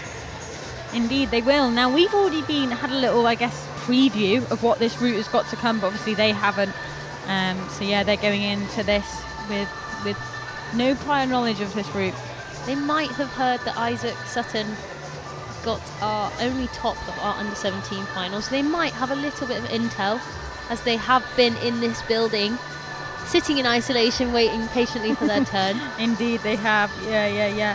And but otherwise, we've got the men on the right-hand side of our main overhang with a brand new route. How exciting! I think they're maintaining the theme of some more feet first sections. Yeah. And I've heard of a little foot plant dynamic move right at the top. So hopefully we will get shown that move as well. We don't mind dynamic moves when they're the last move. That is when they're acceptable. That is when they're acceptable. A nice little treat for getting all the way to the top of the wall.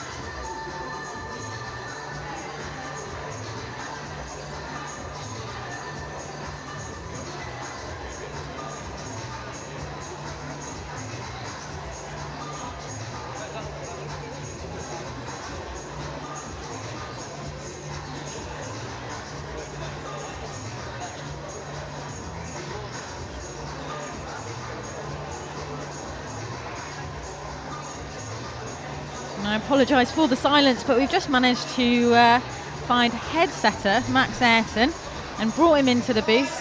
How's it going, Max? Hello, yeah, not too bad. Yeah. What have you been up to this week? Anything interesting? No, not much. Just a normal day at the office for you. Yeah, another one. Yeah, we've had a good week actually, setting these routes. It's been good fun. How does this wall compare to others to set lead on? It's pretty good. It's very swanky. Yeah. It's nice. Too swanky almost. It's too, there's too much texture going on. You don't want to make a mess of it. Yeah. You don't want to move holds around too much. And you've had a good team? Yeah, Big yeah, team great this team. Yeah, we've had Jan Janou, Dave Barons, Kalian Harker, Jess McCaskey, and Dave Lowe. Yeah, and good team. Don't forget our guest setter from America. And our guest setter from America, Oggy Cohen. Well done remembering all the names. You did well on the surnames. It's been a long day. It's been a long week. And what do you reckon? We're going to see some tops? I think so, yeah. I think these routes are both probably a touch easier than the semi-finals. Yeah. Touch easier, but maybe, slightly more tired, a little bit more pressure. Yeah. I'm hoping we'll get a few more of the lower level athletes, let's say. I mean, they're all quite high level at this stage, aren't they? Just to get to this. Yeah, it'd be nice to get lots of people Yeah, close to the top of the wall. that's the thing. It's by the time you've got to the final, we just want to see as much climbing as possible. Yeah. And everyone getting as high as possible whilst maintaining a split and seeing some tops. It's an easy job. Yeah, I mean, something always happens. You just put some holds on and see what happens. Exactly. It's a nice casual approach. Yeah, the under 17 females final, when we got it out of the cupboard earlier, was entirely pink. And somehow it we changed decided colour. that it just didn't look right, so while we were putting it back on, we swapped lots of colours around. Nice. And it turned out pretty well. Yeah, it turned out great, and you never would have known. You just thought that was your plan all along. Exactly. I like that it's taken you until today as well to realise that maybe a little bit of blue was what was needed to give it maybe a bit of contrast. The pizzazz that it's missing. Pizzazz, yeah. You're like, oh god, this route's just lacking a bit of pizzazz. And that's what, someone of your experience is here to bring, that extra bit of pizzazz to the routes.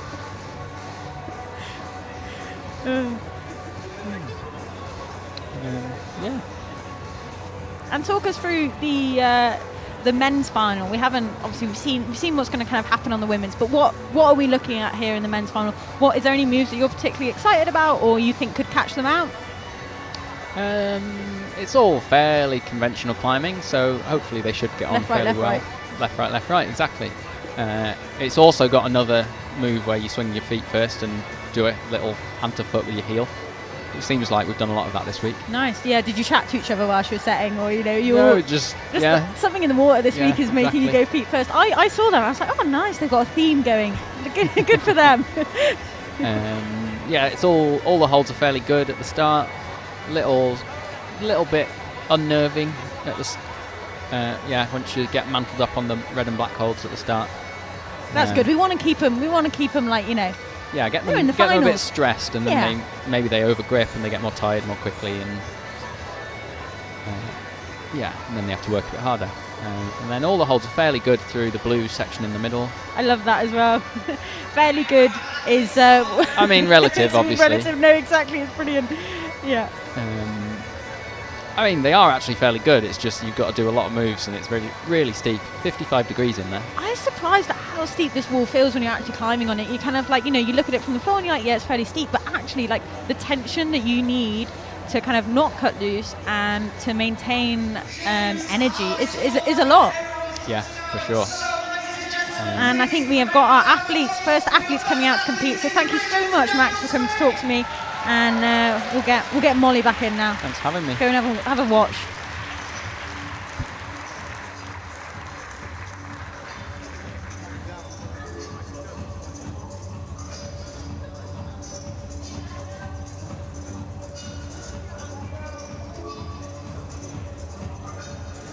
And so we have our first athletes of the finals here, of the senior finals, and we have got Daniel Smith and Izzy Bridgens both having their last little look, and Izzy is off. I don't think we'll see any issues here from Izzy in this first section.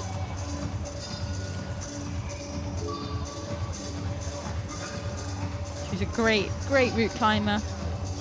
climbs with a lot of flow.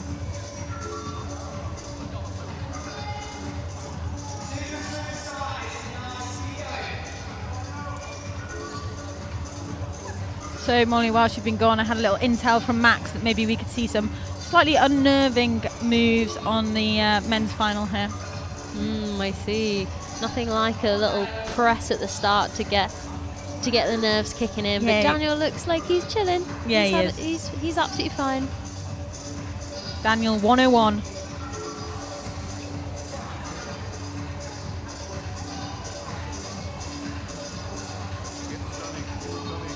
Now Izzy is often like really good with her heels, so I think this section here on the stalactite will suit her, and she can really milk the fact that you can get it on both sides. Hang on straight arms, climb nice and efficiently.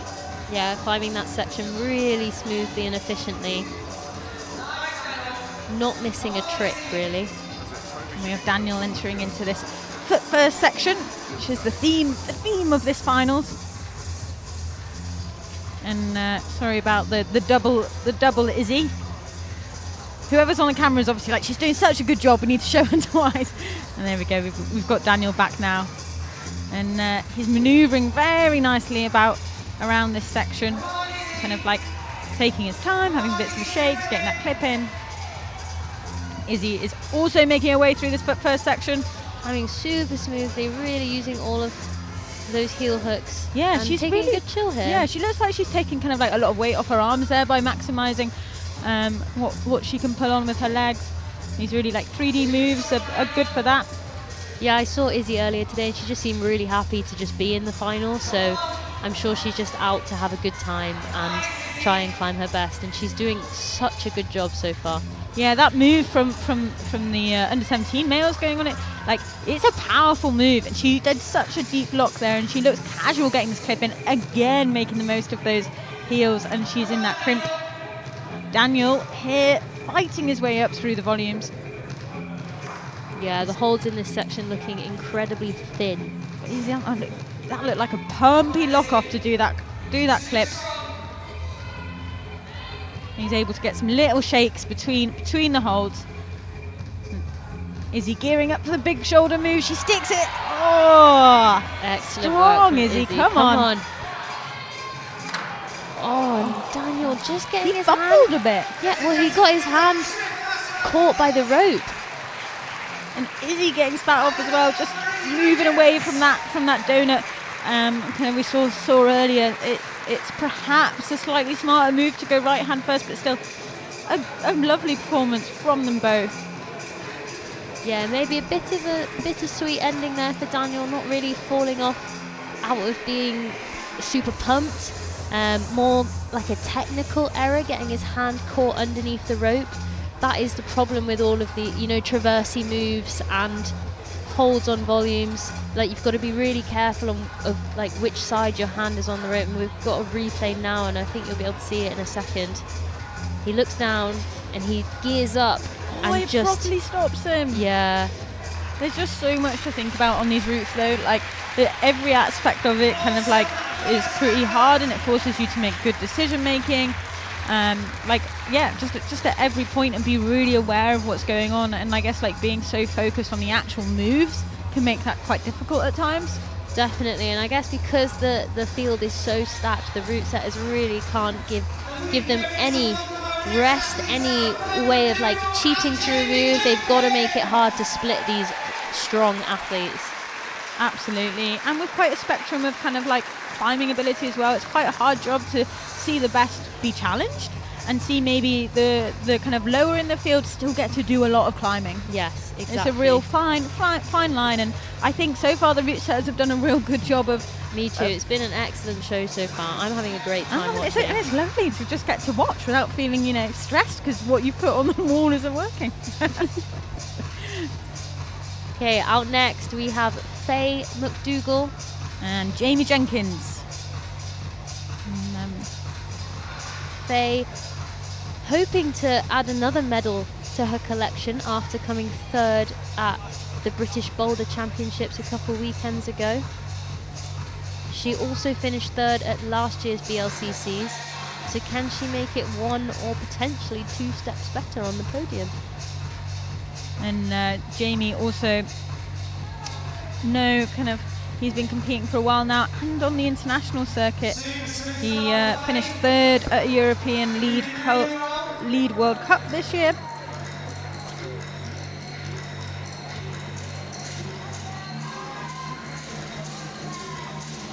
Both climbers making steady work at the start of these routes, as they probably should.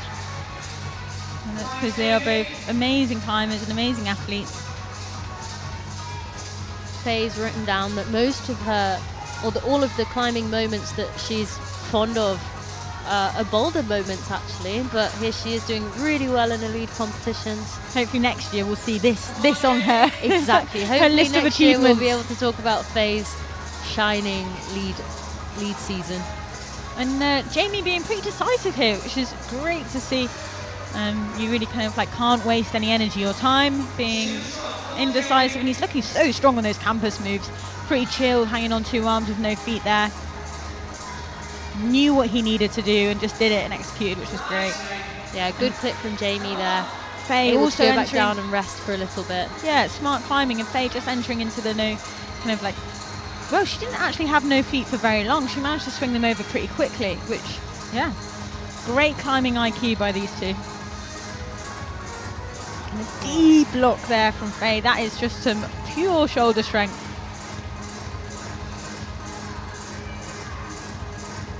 And also making the most of those heels. They look like they really take the pressure off in this section as it's so steep. And Jamie making his way up into the volumes, and they're kind of like the hold change here to become a bit more crimpy. And they've got climbers have got to adapt to that. Faye catches that shoulder move and is into the donut. And this is where she's gearing up for a flick, and she Oh, Faye! I thought she caught it! Yeah. Oh. Just too much momentum carrying her rightwards, Yeah. and unfortunately that left hand just wasn't good enough to keep her locked in. But a great fight. And as we saw, like the same as Izzy kind of like went up to that donut first, and perhaps maybe going right hand would have been... Yeah, maybe hesitated so a little hard bit to on that know. donut, but you know, if you think that's the way the route setters have intended, then... And Jamie is now ahead of Daniel. He's made that move up to that blocked black hold and is about to exit the steep section of this wall. Come on, Jamie. He lives and trains in North Wales. Come on, Jamie. He is shaking there, but still fighting. That is great. That is what we want to see. He's twisting around those crimps, and they are small. Come on, Jamie. Looking down at the clip. Oh, a great effort there from Jamie Jenkins. He should be super happy with himself.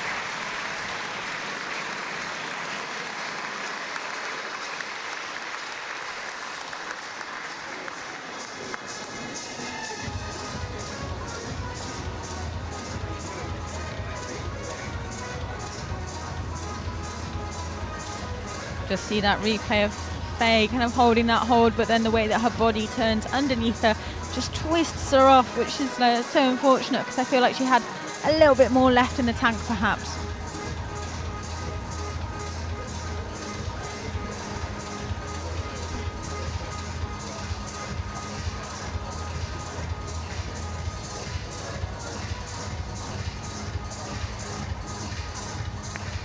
And a little replay of Jamie here, elbows up, absolutely fighting, but just kind of looks down at the cliff and knows that even if he sticks the next hold, he's kind of, you always don't want to. No. You know that you you're don't in have to trouble. deal with. He looks down. He's like, that is a long way. And even if he could clip it, I think that his forearms weren't gonna allow there wasn't any juice left to get that rope in. And we have got our second set of the siblings coming up. Jack McDougall and Connie Bridgens. Jack McDougall had a bit of a shaky semi-final round. He did. We were worried for a second. Yeah. But you know, now it was that a bit stressful watching. It was a bit stressful, but hopefully he's got that shaky climb out of the way. He's got the shakes out of his system, and now he's like, okay, I made it to the final, and all I've got to do is climb a little heart out. And you know, that's something that he can do, is climb his little heart out. Or big heart. Yeah, we saw Jack training here a couple of weeks ago at Big Depot in Manchester. He was definitely nervous. He's predominantly a boulder athlete, but he's been putting so much time and effort into his lead climbing, and he's come on such a long way. And all he wants is the opportunity to go and show it out on the World Cup stage. And I think when you are a dual athlete as well, like it is so hard, like, you know, when you're putting time into both sport and lead. Definitely, it's a huge volume of training to train for just one discipline, let alone two. So, you know, these athletes are really putting the time in to be here in the finals and competing at this level, and in both, because both of these athletes were in boulder finals a couple of weeks ago as well. Absolutely, and just to switch it up so quickly is incredible. And just talk about like the pace on the wall for a second. Like they're both. I look at one, I'm like, they're climbing quickly, and I glance over, and the other one is like just like at the same height, if not ahead, and they are both absolutely steaming up this wall. It shows that I think they're climbing to their strengths, maybe perhaps as more boulderers, and you know, it's a smart move towards conserving energy and just being like, right, I just need to get as high up that wall as quick as possible so that I've got the most energy to fight at where I know it's going to be harder. Yeah, for sure. As like more of a lead specialist, I've always been a little bit jealous of how quickly the boulderers just get on with it. You know, they don't have the extra fitness to spare. Because they can't hang around like you can. I know, but it generally tends to lead to much more efficient climbing. And, you know, they're both making great progress up these routes and looking pretty good. Slight bit of sinking into the shoulders and the neck from Jack, but he's trying to milk a little bit of a rest before this tricky traverse section. Come on, Jack. And Connie just chilling out. She's looking really comfortable there. Looks like she's got some good breathing going on with the toe hook and toe. She's really fitting in well. Meanwhile, Jack is making his way up onto this head wall. Climbing super efficiently. He is just going at such a great pace. Making the most of those little shakes. I think they're really important when you get to this section, because you won't get good shakes, but you've got to make the most of the little ones between the holds. Definitely, and that's something Jack's learned on his pursuit to be an accomplished lead climber. And come on, Jack. Come on, Jack. Making that difficult cross through. Let's see if he can do the unravel. Those crimps are small, I can tell you. I can see him in person. Oh, and he just comes off. Definitely not a hold you can kind of jump to, unfortunately. Well done, Jack. But a great effort. It's been a long weekend, and he looks exhausted. Yeah, he looks tired there. But I'll tell you who doesn't look as tired is Connie. Connie is flying. And you know what? She's just resting her way up this thing. On holes that I've seen climbers struggle with, she's just like moving down, have a little shake, move up, have a little shake. Yeah, she's definitely slowed the pace now. She's not going quite as quickly as she was before, but that's probably quite smart climbing. And I thought she was about to match. Yeah, the match. I saw that as well. But she is thinking about it, I think. But she's swinging her leg. Come on, Connie. And she sticks it. Oh, no. And we see another fall in the same place, unfortunately. Now that's a shame, and you know what? I was surprised by that, because we saw quite a few of the under-17 males match that crimp and move up with their right, and I thought that, you know, maybe we would see some of the females see that. You know, the matching is quite a quite a predominant. You know, you've got quite a lot of space on that hold. Yeah, I guess I'm not. So in one way, I'm not surprised that we saw Connie try that, because we saw Faye try it and we saw Izzy try it, and they all trained together, so they definitely read the route together and, you know, shared ideas, and I reckon they all will have seen that as a bit of a pogo flick. Yeah, for sure, and it does almost work. You know, it almost works. It probably does work if you're just not quite as pumped as they are. And I think the problem with when you are fit and strong like these athletes is that you feel good enough to give the correct method a go. You don't try and look for the beater blades. Slightly bit more riskier.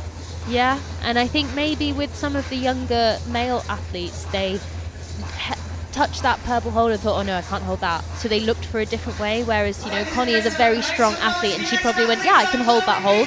I've held much worse holds on the boulder wall, and just had a crack at it, rather than like hesitating a little bit and thinking, oh, maybe there's an easier way around this.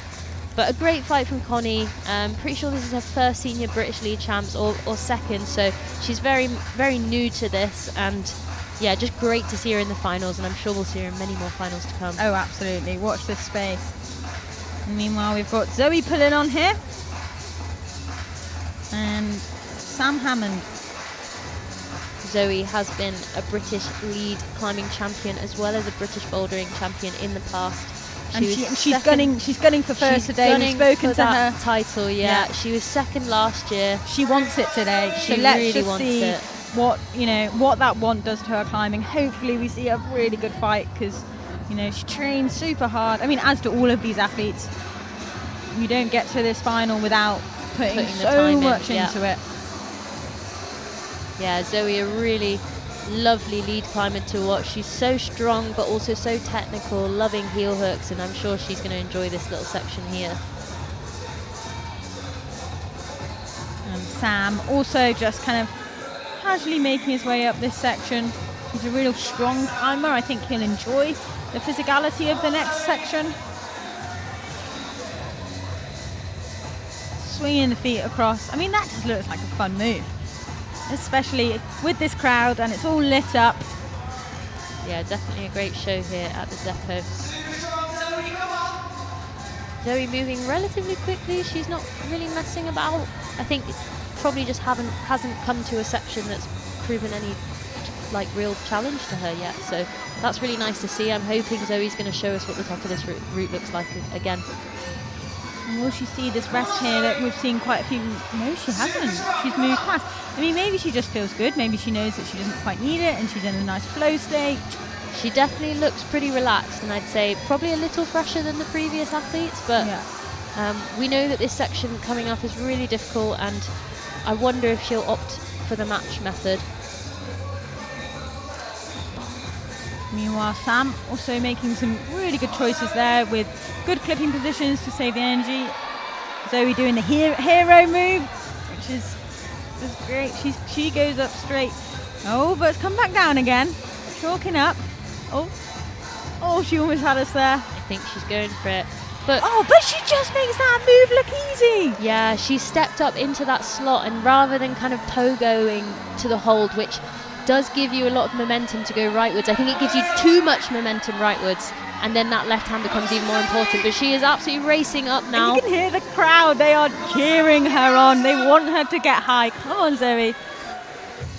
She's entering into our new high point for the senior females. Oh, Sam, I was about to say, looking really confident, just jumping up into that slight side pull. I think maybe too much confidence in that section, and it was a bit more delicate. The holds aren't so good, and you need to really start standing on your feet as you exit the steep, but he just went for it, and clearly a little bit too much. But Zoe, we're still with Zoe, so come on, Zoe, let's focus on that. She looks pretty comfortable on those crimps. I know that they will not be as big as she is making them look. Doing a bit of a clock section, extra moves, but maybe slightly easier moves, and she's going for it. Come on, Zoe. She's on that pinch with the no text. She is fighting. Come on, Zoe.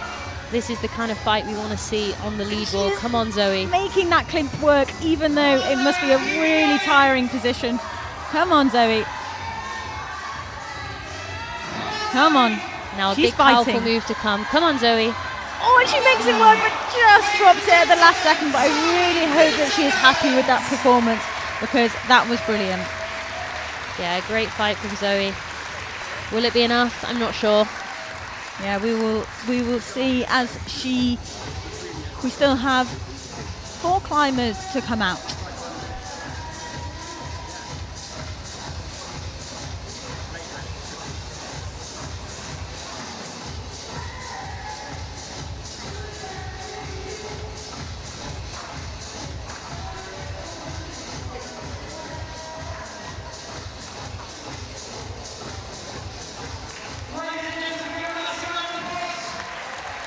A great climb from our 2 athletes there.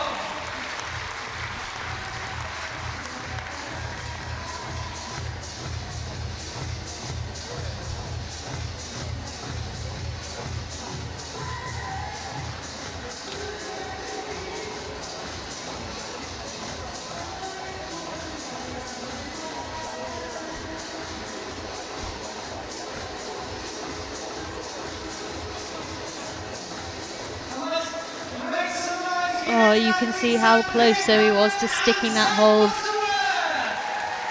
Just didn't quite have enough to keep those fingers closed.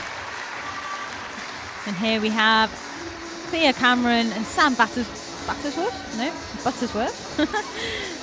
making their way out, having their last little route read, getting ready to give it them all.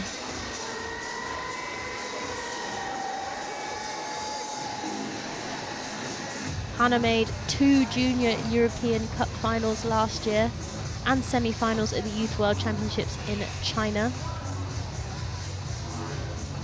Apologies, I'm reading Hannah's. Thea is on the wall, but I have competed with Thea at World Cup, so she is also a seasoned international competitor. Indeed, indeed. I was like, oh, I didn't know that doesn't look like Hannah. Oh well, it's we've seen a lot of climbers today. You can be forgiven for making a little fumble like that. And I mean, all of our athletes are super accomplished. Once we see kind of like once we're down to this level of athletes that come out from the finals list, most of them have probably competed internationally, and if not, they certainly are used to competing on this national stage and used to fighting for that national title. And looking to compete internationally this year. Yeah, this is a selection event. This is a selection event. So how they rank today will affect what their competition calendar looks like this year. And we see Sam there making some really good decisions with the clips, getting them in nice and early so you can shake out. And entering into this lovely foot first section that I think you'll enjoy. And same with Thea. Feet nice and high, looking casual there, having a little bit of a shake maybe. And she makes that fairly powerful lock look pretty chill, which is good to see. Sam almost facing the crowd there. Yeah, definitely making the most of that rest position. Yeah. Double heel. Come on, Sam, got a route to climb. Some nice deep breaths. There's so much to be said for your breathing when you're climbing long, hard routes like these. And Thea is entering into a section that we know can be pretty tricky, and she makes it look pretty good. Yeah, great climbing from Thea so far. Let's see if she can find the right position. This is a bit of a tricky clip if you've climbed this far past it, and she is absolutely fighting to get that clip in, but it's in, and hopefully she can now recover a little bit. And I think it just goes to show how important those clips can be. They might not score you anything, but they can definitely make or break like how far you can progress. And it must be so tricky to decide, because when you're on the wall you just have seconds to decide whether you're going to clip it there or keep going. And sometimes, you do make the wrong choice, but that's still a pretty good finish position for Thea. Yeah. Only beaten so far by Zoe. Meanwhile, so that'll be top 5 for her. Yeah. Well done, Thea. Go on. Meanwhile, Sam is still fighting his way up, making the most of that heel there, which is what he needs, as these holds are pretty small. Nice, and he's really making the most of those crimps being on the volumes, able to pinch them a little bit. Come on, Sam. Oh, nice, and he gets that clip in, which is super important, because I think if you go beyond this point, as we've seen before, Sam looking pumped, but still in control, and I feel like we're about to see him really start to climb as efficiently as possible. Oh, those drop knees are good, and you can hear the crowd beneath him. Come on, Sam. And we've got a new high point. We do have a new high point. Sam's starting to shake a little bit, but come on, Sam. He's in the red. Come on. Come on, Sam. Really good catch from Sam here. And he is screaming. Come on, Sam. Keep screaming. Come on, Sam. And another hold. Oh, brilliant effort. And he's super psyched with that. It's so nice to see that reaction when he comes off, and he knows that was an amazing effort. And that is what climbing is all about. When you see someone come out and they just put so much into it, and they are able to leave so much on the wall. This is the best of comp climbing. When you've got one moment to make it count, and you manage to pull it off. And so well done, Sam. That was an incredible fight. That is one to remember, I'm sure.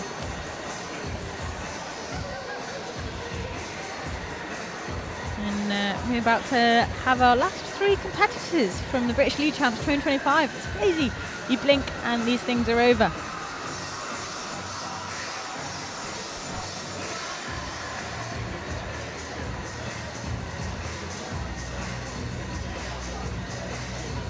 Little replay there of Thea making that clip.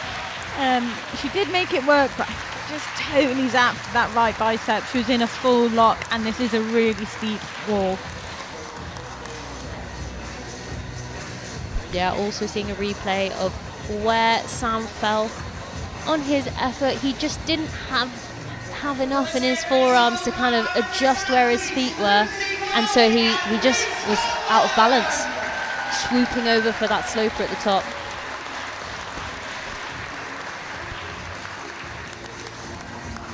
And we have our next athletes out. We have Lucy Garlick and Reese Connellan. Yeah, quite a young pair.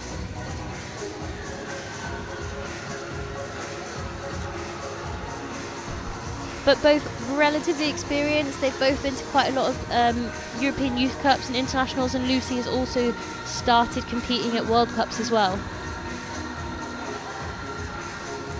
And they will be wanting to secure their places in their international calendar for this year.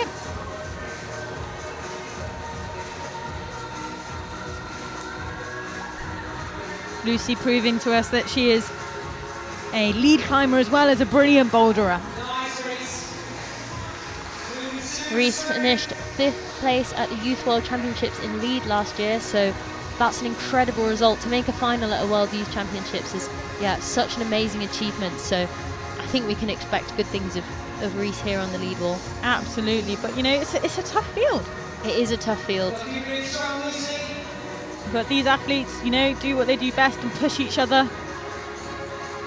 Yeah, the tougher the better, really. Yeah. It just brings out the best in all of our athletes. Absolutely. And you want the field to be stacked. You want it to really matter and like count if you win that title.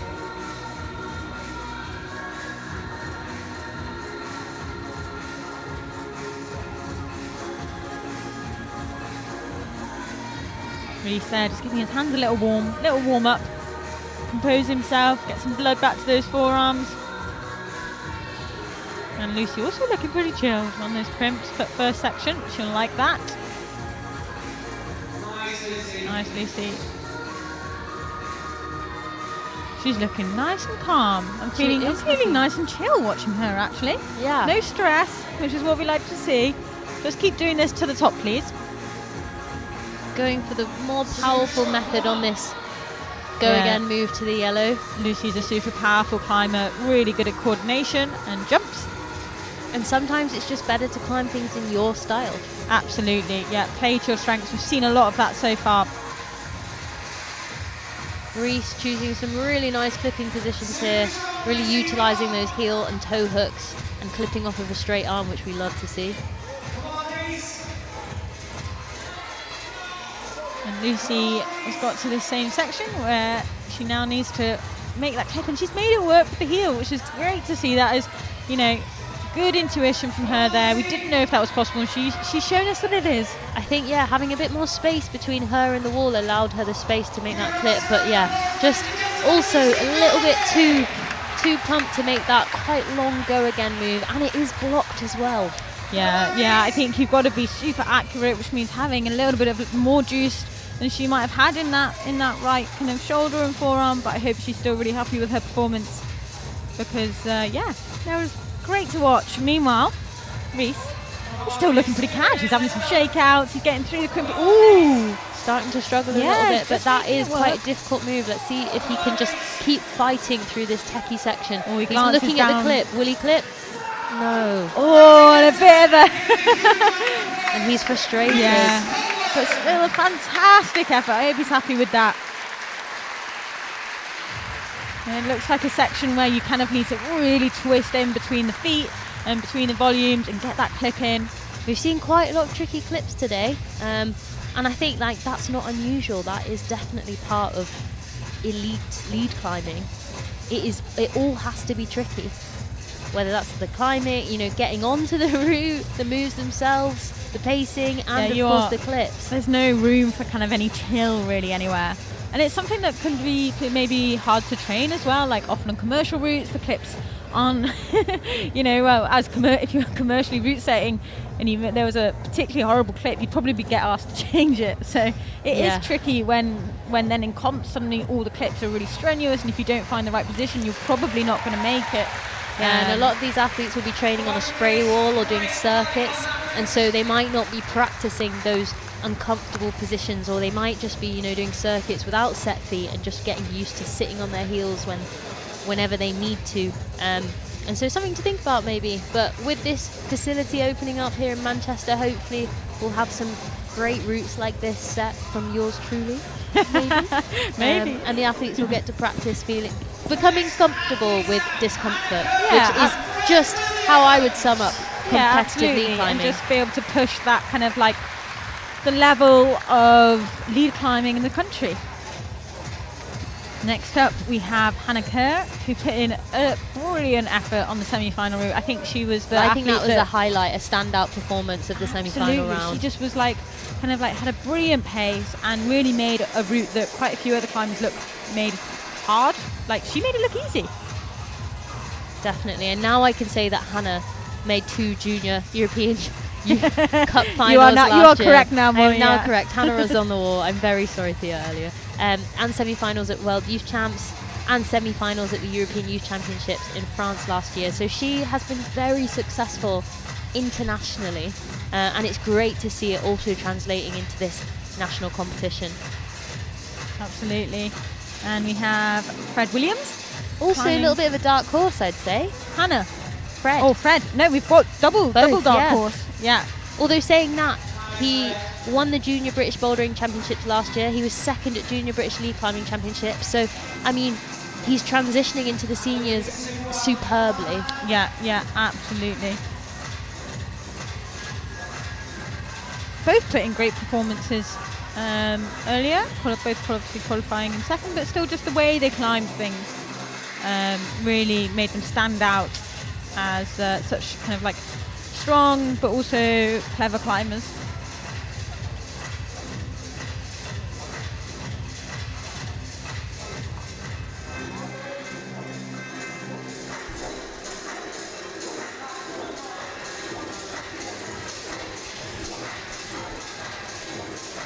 We see Fred actually making this bit look slightly less efficient than the other climbers, hanging on one arm for a moment there. Come on, Fred, get to one. Although at least you know, perhaps like you can compose yourself for a second here. Yeah, it's still early on in the route, so hopefully he's not used up too much energy getting to this point. Hannah not wasting any energy at all there, dangling on 2 arms, just getting her feet across, which is great to see. A little bit of a chalk up. Starting to struggle a little bit, perhaps. Yeah, Come on, this Hannah. is a big, powerful move. Let's see how she tackles it.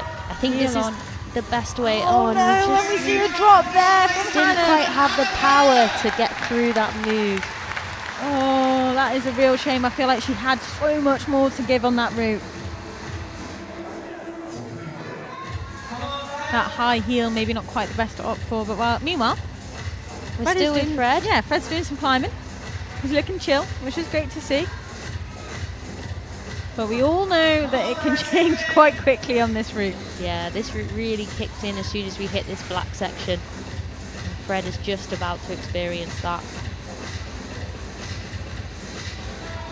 Some slight little shakes in the legs, but that does not mean that he can't carry on climbing nice and high up this wall. If there's one thing that these climbers are good at, it is fighting when they get pumped. Oh, and we just lose Fred on that tricky move upwards. And he popped for that crimp and just didn't quite yeah, match it. I think he was just a bit too tired to bring his feet up. Maybe they both climbed too well. Used a bit too much energy up in the semi-final round, but both still incredibly young athletes with so much more time left in their careers, and just great to see them on this stage. Yeah, regardless, they should both be super proud of themselves. And just like that, we move on to our last climbers of this year's final.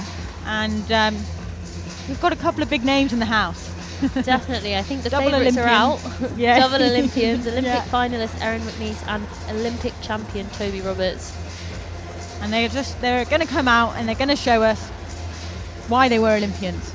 Yeah, I think so far they've both topped all 3 routes Yeah. they've been faced with this championship. And I wonder if they're going to, you know, like Toby, the style that he did that semi-final in was like, he just made it look easy. And so I'm really intrigued to see how both him and Erin make these routes look in comparison.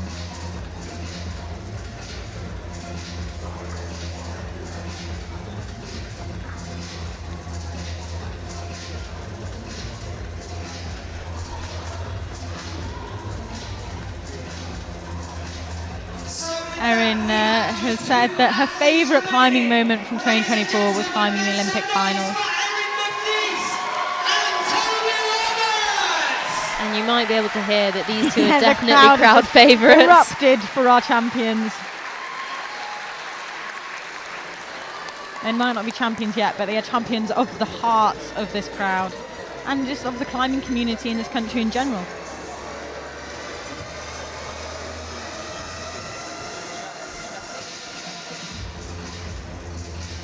Now Toby may be Olympic champion, but I'm not sure he's picked up the title of British champion yet for lead. Ah, okay, interesting. And hey, I mean, I'd be surprised if he wasn't here to bag it tonight, but you know, never say never. Erin, on the other hand, has already been British lead climbing champion, and I'm sure she'll be looking to add to that collection and be the double. Absolutely, yeah. She is already our British boulder champion of 2025. She really looked kind of like set apart from the field a couple of weeks ago and just made so many of the boulders look easy. And I can tell you from personal experience, they were not.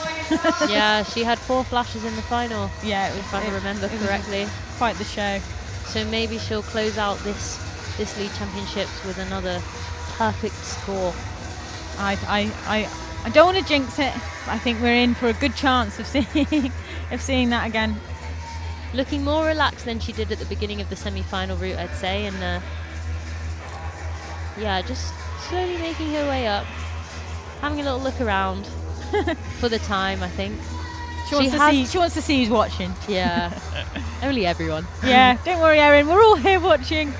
Erin has timed out at a few competitions in the last year or two, so I think she's probably got that on her mind, especially when the routes are a little easier maybe. It's easy to just take your time because you kind of want to conserve as much energy and not get too pumped because you know you can get to the top. And when you can as as well, style. when you can hang around on those holds, you know, so many of those holds like are hard to hold, let alone just hang around on them, and that just shows the strength that, I mean, Erin and Toby have. They both have the ability to just hang on these tiny holds in really quite strenuous positions.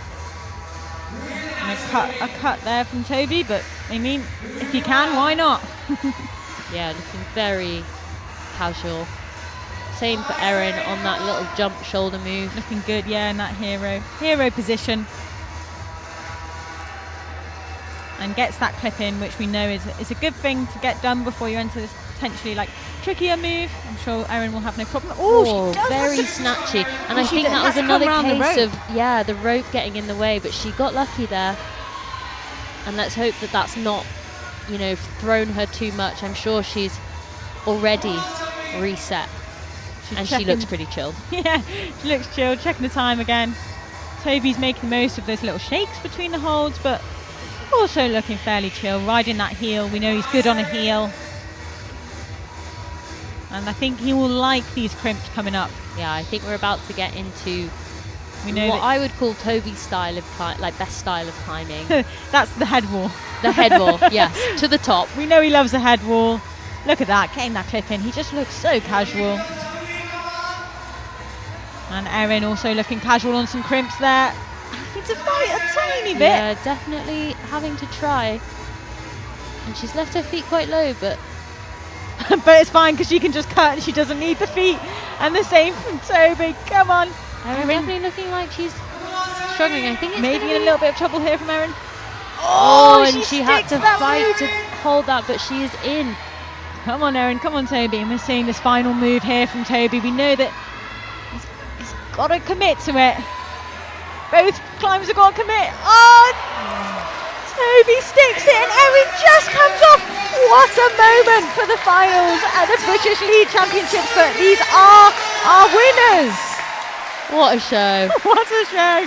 This pair just keep on giving. Yeah, I think Erin was a little disappointed there. She would have liked to finish with a perfect score. But, I mean, she's the British champion now. Come on, Erin, you got to be happy with that. That was great. Yeah, I mean, it certainly was an entertaining climb for us to watch. I loved watching it. And Toby just doing what Toby does best. He loves to close out a competition with a top, doesn't he? And if you can't hear it, the crowd are giving these two a big round of applause, and they both absolutely deserve it. And what a final. I know, I can't believe that's it. Once it starts, it just absolutely flies by. Yeah, we had some surprising successes. We had some surprising, maybe slightly earlier falls. And it's climbing, hey? That is climbing. You know, and here we've got a little happen. replay of Erin on that final move. I think there's a lot of excitement with Toby about to top, and she just came into match, and I think maybe had she just gone straight for the top hold. Yeah. Just totally. kind of lost balance a little bit. Two hands on the same hold. And they're just going to confirm that there's no appeals, and then I'm sure we will have the scores on the screen in no time.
And there we have it, our final scores from our final here in the Depot Manchester for the British League Champs. They're not quite in the right order. They are in the order that people qualified for the final in, which is why the scores might not be, and the order is a bit off. Yeah. But we definitely have Erin McNeese and Toby Roberts as our British lead climbing champions. The rest of the results have gone from the screen, but I'm pretty sure we have Zoe Petermans and Sam Butterworth as our vice champions. Yeah, they both put in a stellar fight and well deserved those positions. We're just gearing up for the podium here.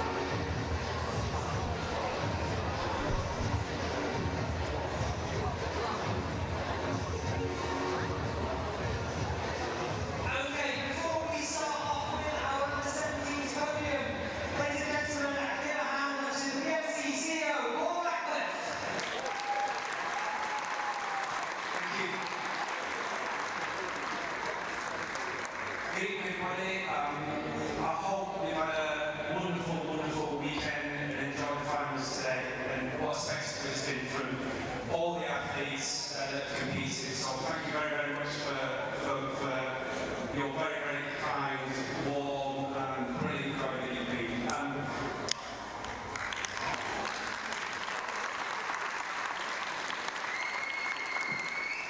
I just wanted to spend a few minutes to say a few thank yous, because these events aren't possible. It's a whole team behind the scenes that put these events on. So one of the things that makes the events is the whole route that you see set up here, and this takes a whole team behind the scenes that have been doing it this whole last week. So Matt, Ray, Matt, and the team, thank you very, very much for all the incredible hard work.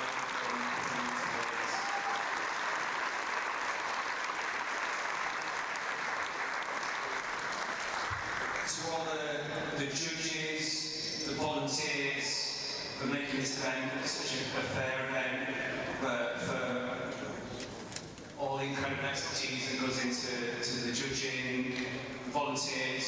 The BMC can't operate with all their events without the hard-working volunteers, hours and hours that you put in for the BMC and the sport. Just so from me, on behalf of the whole BMC, thank you very, very much to everybody that supported this event.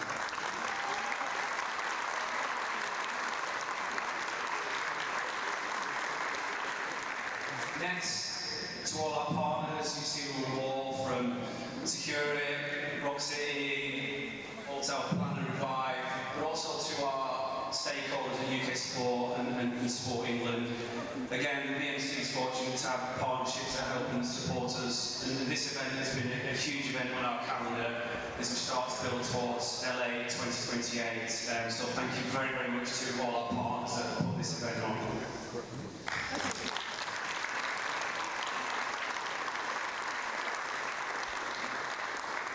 We've had an incredibly hard-working staff team, but there's one person in particular, so I'd like to thank all my staff at BMC, but Zoe Spriggins, she's hiding somewhere.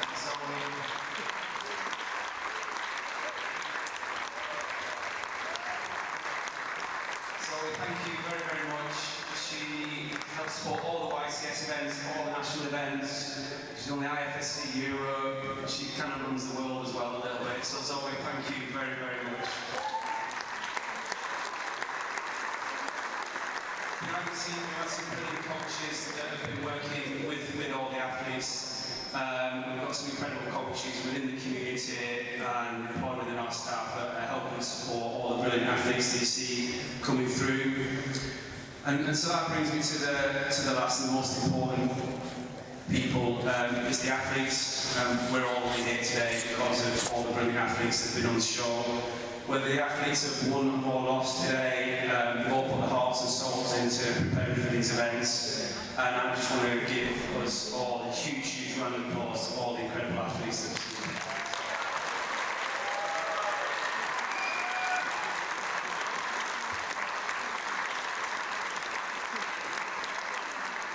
so hand back over to the professionals. So thank you very much, everybody.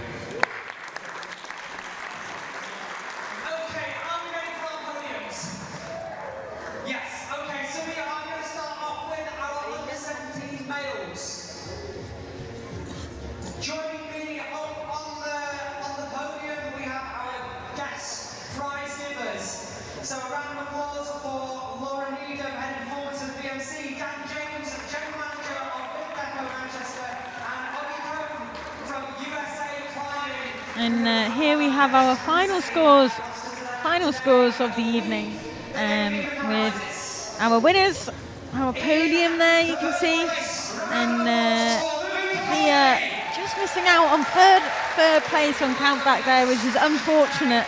Yeah, the same for Jamie Jenkins in the men's side of things, but there are your results. We have Toby Roberts, Sam Butterworth, Reese Conlon, Erin McNeese, Zoe Petermans and Lucy Garlick as our podium athletes for this British League Climbing Championships. And here you see them receiving their well-earned prizes. But this is our under-17 podium. We had Louis Cooley in third place, Tom Buchnecht in second, and we're about to see our winner, Isaac Sutton. The only top of that yellow and purple route. An amazing effort from him. Absolutely, he should be well proud of himself. Put on a great show for this wonderful crowd here in Manchester. Well done to all of those athletes, but in particular to these three young men. Yeah. They're all squeezing onto that for a spot. That's some big shoulders for a small space. Now moving on to our under-17 female podium. We have Seren Wills, who climbed calmly the whole way up through every single one of her qualifiers, semi-finals and final routes. And in second place we have Bella Walsh. Oh no, sorry. We have Bella Ryder.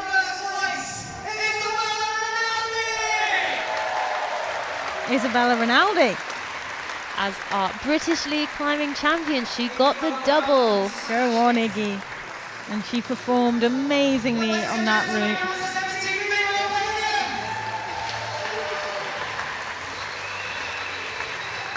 And congratulations to those athletes. They climbed their hearts out.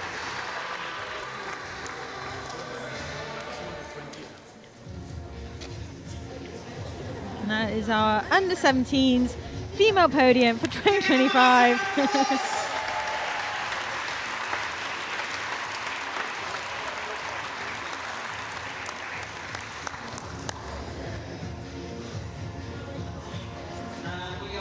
George doing some texting there midway through his commentary. George has been an absolutely fantastic MC for the whole of the weekend. It's a long day for George, long 2 days for George, and he's been fantastic at getting the crowd hyped and creating such an amazing atmosphere for all of these athletes to compete in.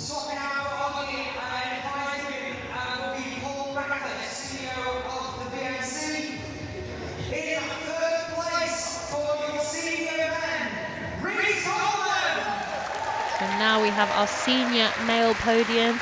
As we said earlier, in third place we have Reese Conlon.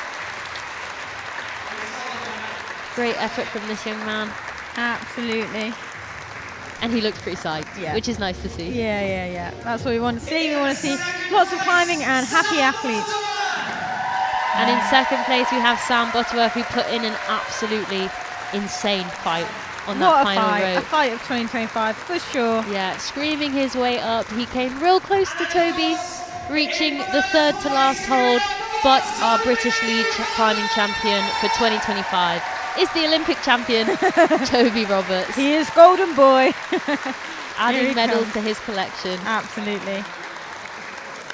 And there he is. What a great event. So good to have the Olympic champion competing against the rest of the talent that we have in the UK, and it being so competitive. Absolutely, and the rest of the talent just showing up and being like, look, you know, we are also strong, we are also capable climbers. Yeah, you're going to have to work for it, Toby. Yeah, we are going to be biting at your heels. And look at those smiles, those are some happy boys. Yeah, great so they podium should there. be. Totally.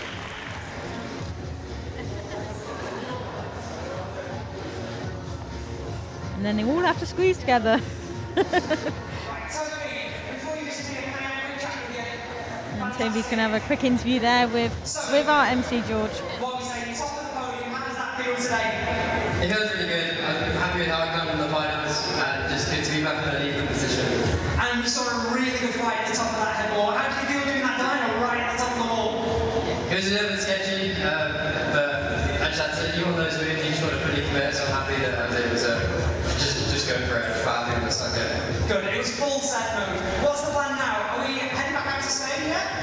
No, I've abandoned that. I'm back to training now, so I'm excited to get ready for the season, and yeah, just really looking forward to going and competing again on the World Cups. Good stuff. With lots of comps coming up. Ladies and gentlemen, giving a massive round of applause.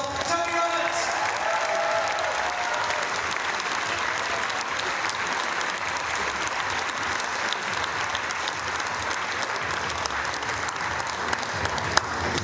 Lovely. Okay, are we ready for the girls?